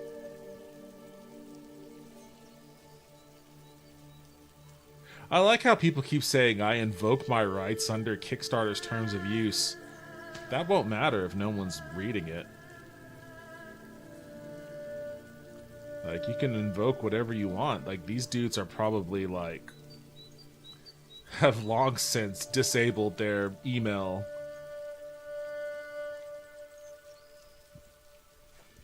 All right. Anyways, that was a little bit of a side tangent. APB and Fallen Earth. My YouTube is just Necronut. You can put in necronut.com to go straight there. Back in a sec. Need another coffee. Oh man, coffee. I just noticed it's like 1:30 in the AM. For me, I don't know what time it is for you, but for me, it's 1:30 in the AM.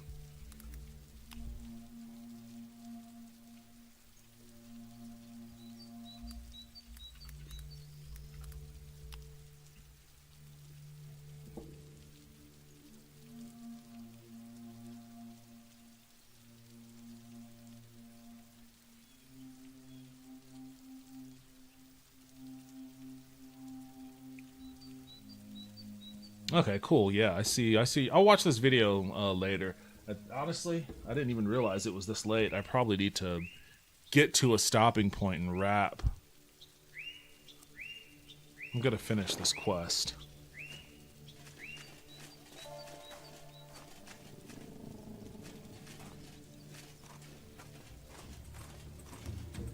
Who's coming after me?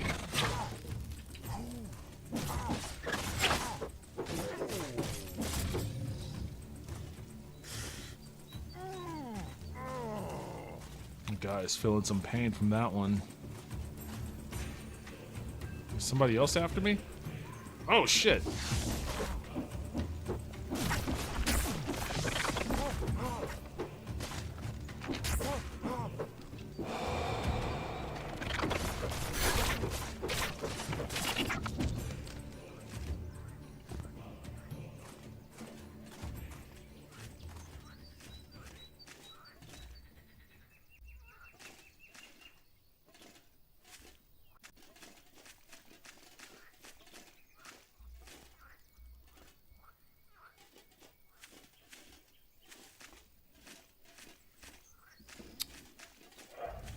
Oh, oh, it's one of these guys. Oh, he's still, it's from before.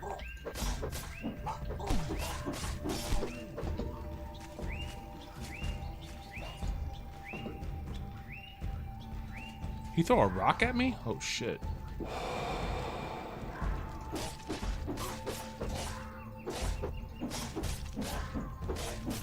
Oh, this is my only chance at beating him. Alright, he got stuck. I hope that woman who is infatuated with those dudes didn't see me do that. There was two of them. Where's the other guy?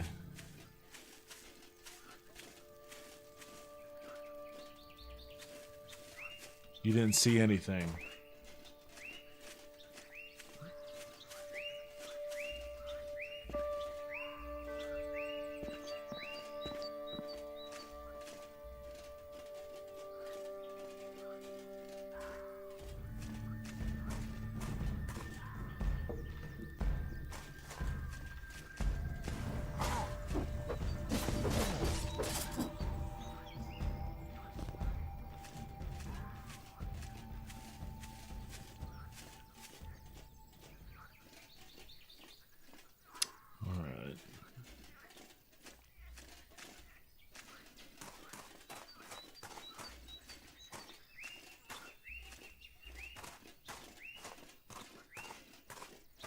What does that little timer down there mean?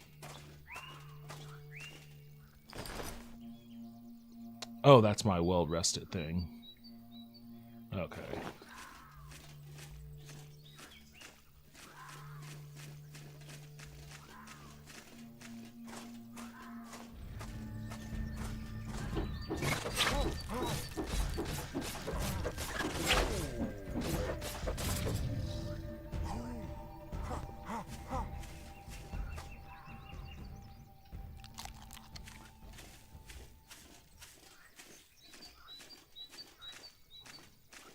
Ah.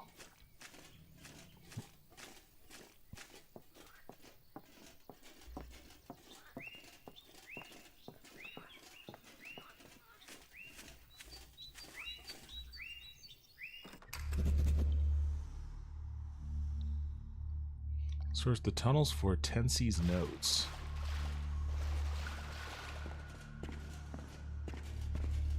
Oh, shit. These guys are just hanging out. Oh, that guy's an alpha? Oh, shit. These guys don't joke around.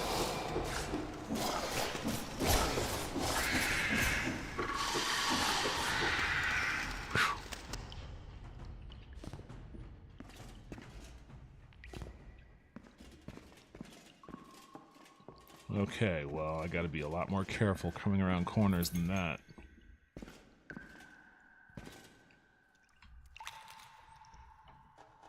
Let's hang out here for a bit while I slowly heal up. Yeah, I know. Oh, Suki. You couldn't help but stretch, huh?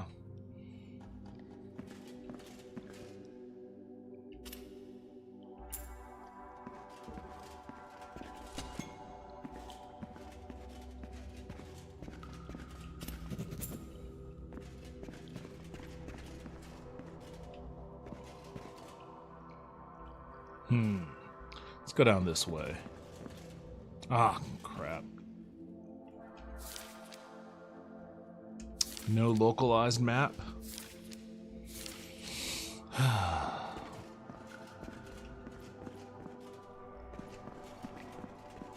am destined to get lost in here now.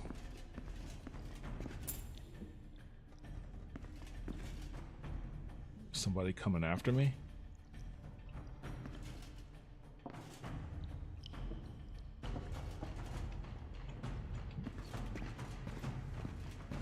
Why is this music playing?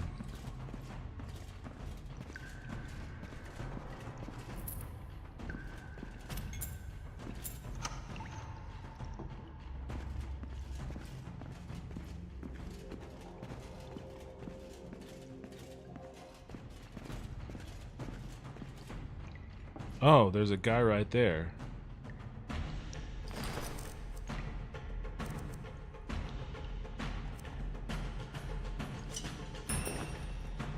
Hold the left mouse to throw the weapon. It can be quick slotted.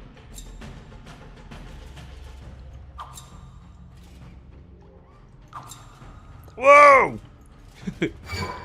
He fucking got up here in a hurry. Oh shit.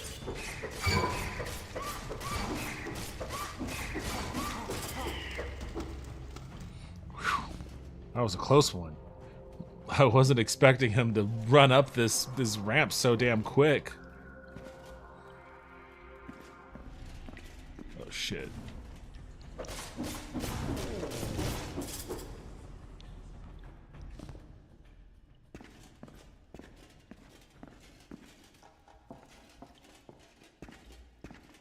There's another one. Eating a bunch of meat tonight. I guess I should just quick slot this, huh? And then...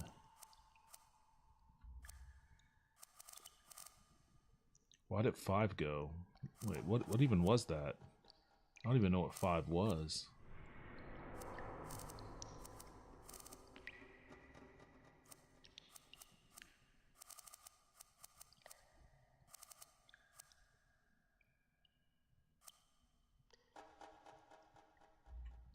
Let's put that there.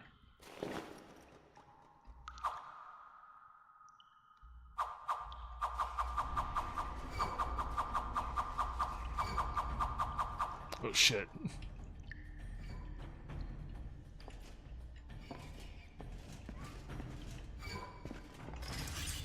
Man, those things didn't do that much damage, considering I threw 30 of them, I guess.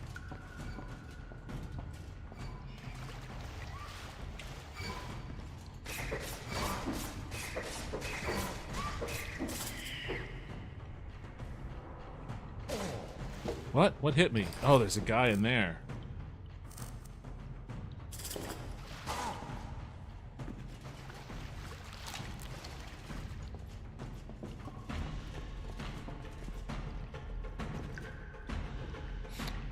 Alright. Run and hide while this meat heals you up.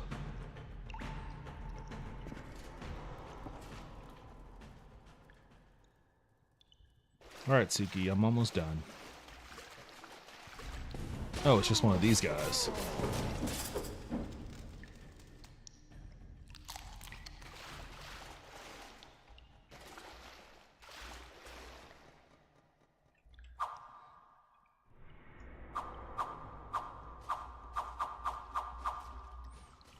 Man, those things really don't do a lot. I guess I just need to carry like thousands. Oh shit!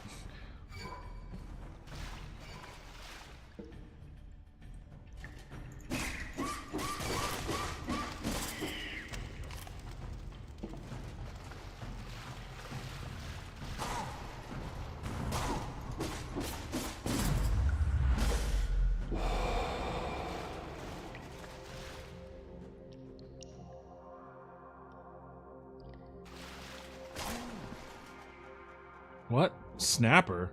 Like a fish? Did a fish just hurt me?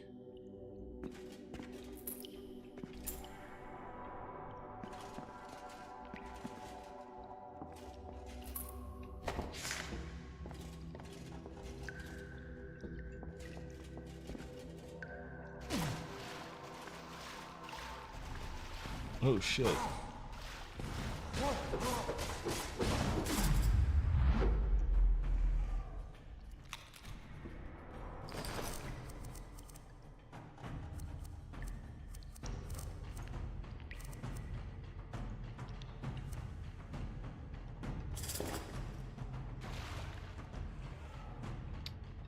Alright. Oh, he got me.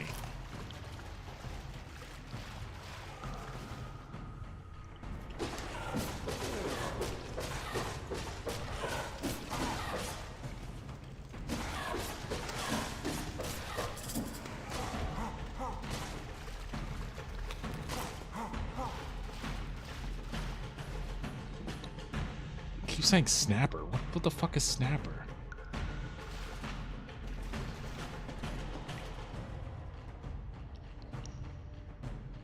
Those things?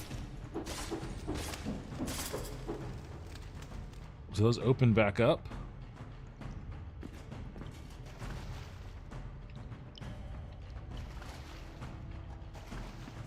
Oh, so that's what those are. Little jerks.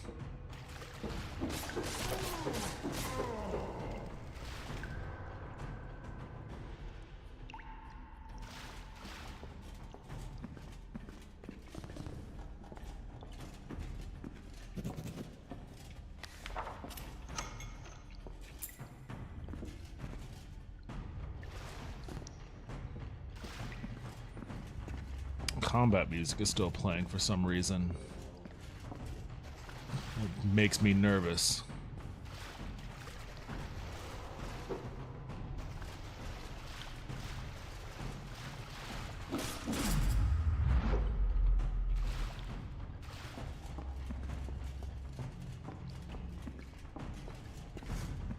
Oh shit, what the hell? I didn't come down this way.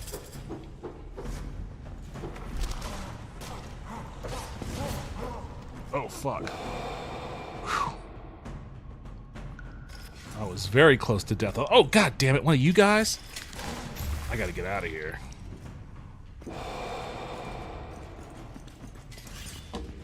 Oh, I don't know what's going on in that room, but I don't know if I want any part of it. That guy's level 34, too.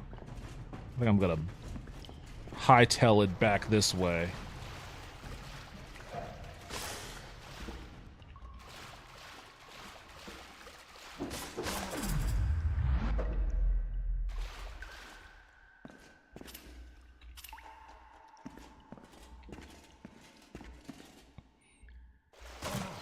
God damn it. I don't want any part of that level 34 guy. I'm sure there's something pretty sweet in there, but I'll have to examine that at some other point in time.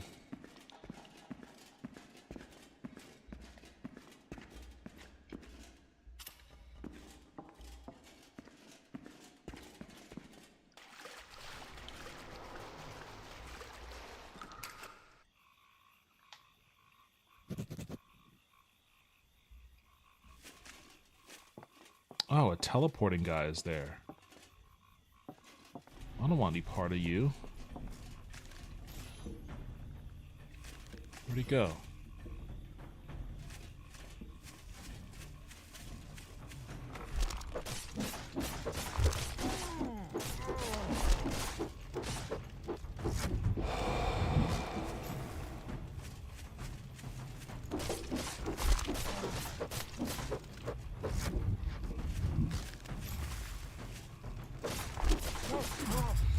I like how the strong attack applies bleeding. That helps.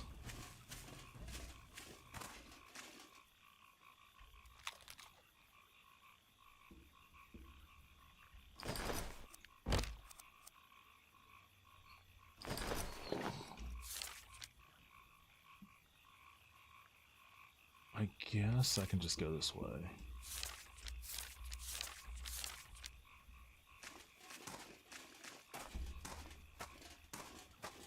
This must be winter time because it seems to be night more often than it is day. Is that another teleporting guy up there? It is. I think so. See if I can get past him without him noticing me.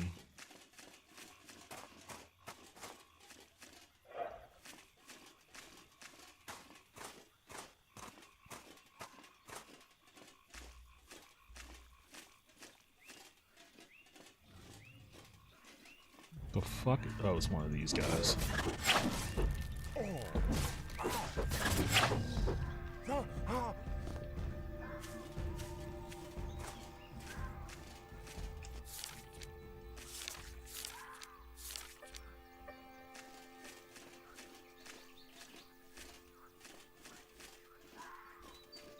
Alright, I'll just slip on through.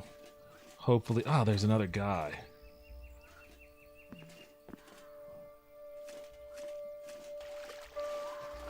Definitely don't want these dudes to notice me.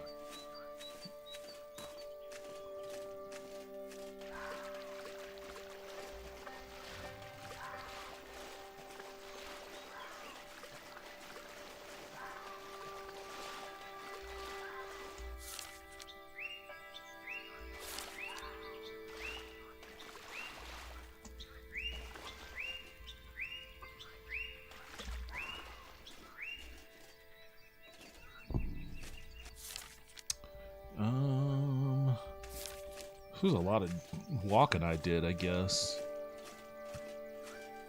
A whole lot of Christopher Walken.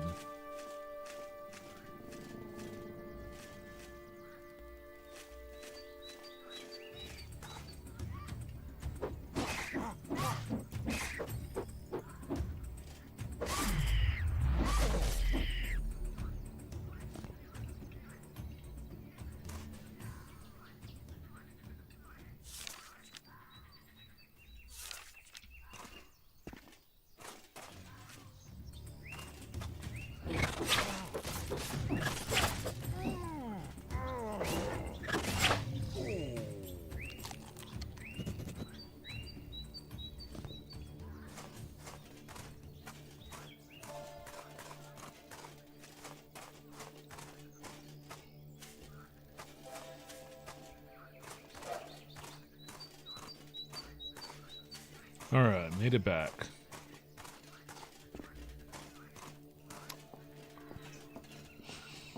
I can't remember. Well, what does that mean? Wet. Alright, I'm wet. I can't remember where I ran into that. Actually, I ran into her walking out of the market. I don't know where she posts up at. Hopefully she's back around the market. Because there's no waypoint that I can see.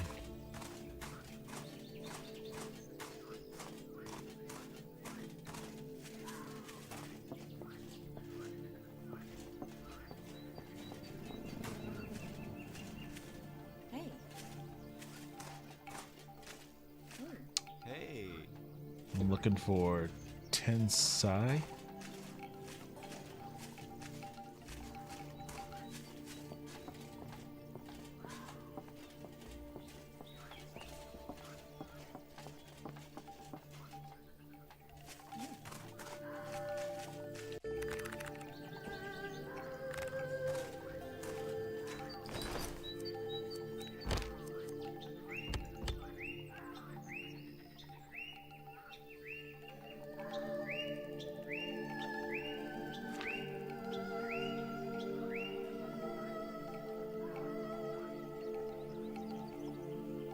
Oh wait, this was the woman for. Okay, damn it! I gotta walk all the way back there. I got my quest mixed up. I gotta walk all the way back out there.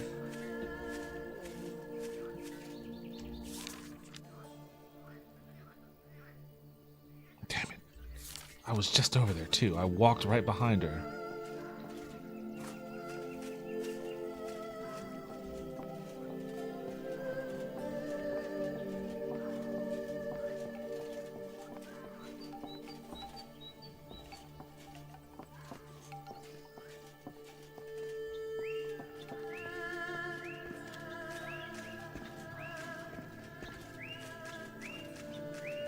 Oh, we got a shrine over here.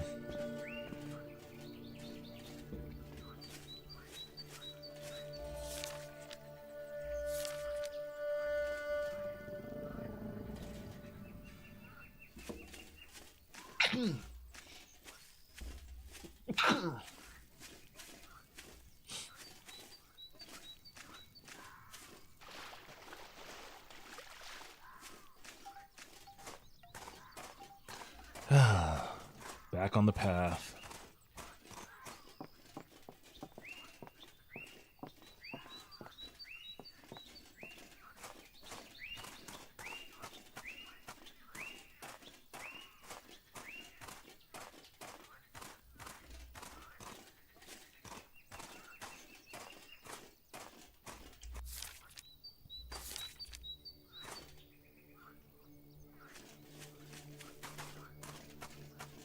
Well, at least I just killed a bunch of these dudes.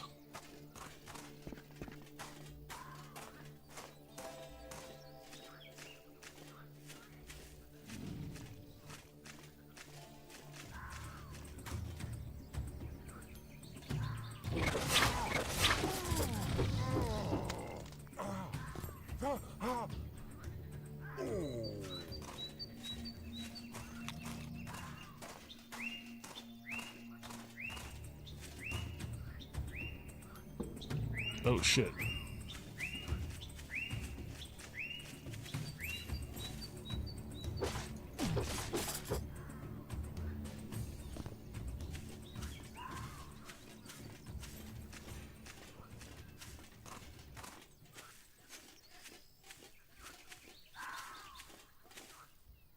Okay. I'll go right to her tent and hopefully that dude that's scoping her out is gone.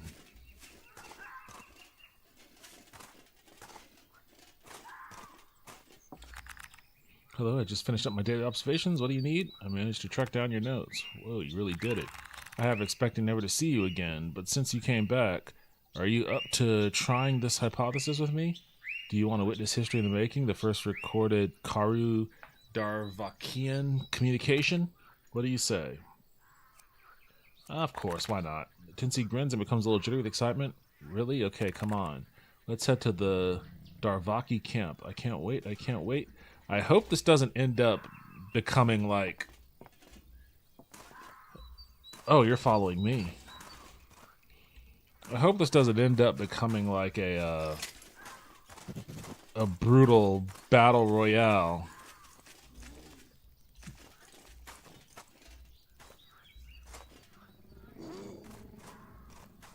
What? That guy's following us now?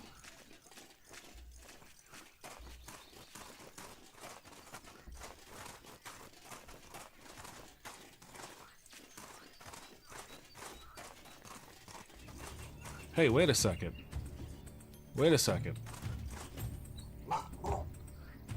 Hey, you work your magic, lady. Oh! God, what the hell? What the hell? Perhaps this was a mistake. Clearly.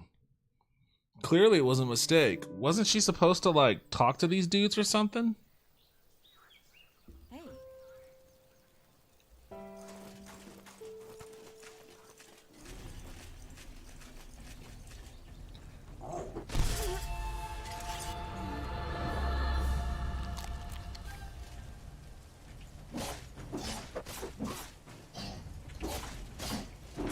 Okay, clearly, either this quest isn't working, Oh, okay.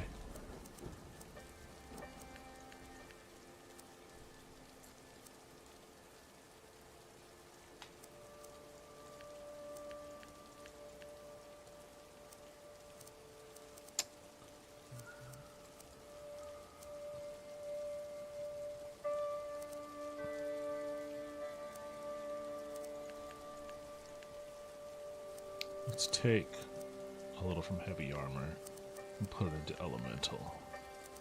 Take one from there and put it into elemental. There we go.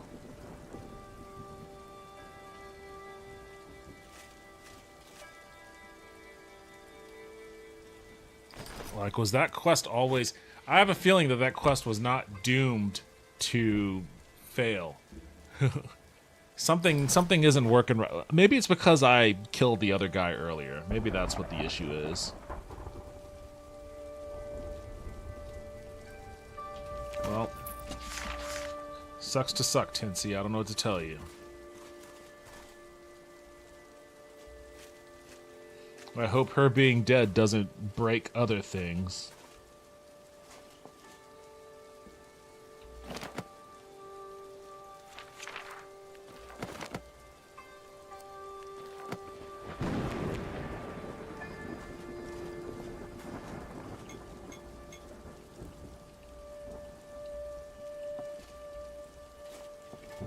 Oh well, that's it for me.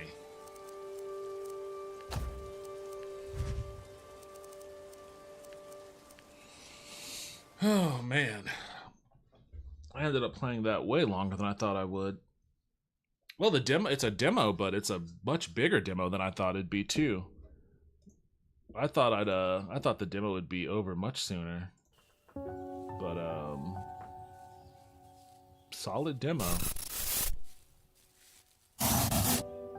Solid demo. I like that game. It's inspired by Morrowind, but I have more fun with it than I did with Morrowind. Suki, Suki. Suki, Suki.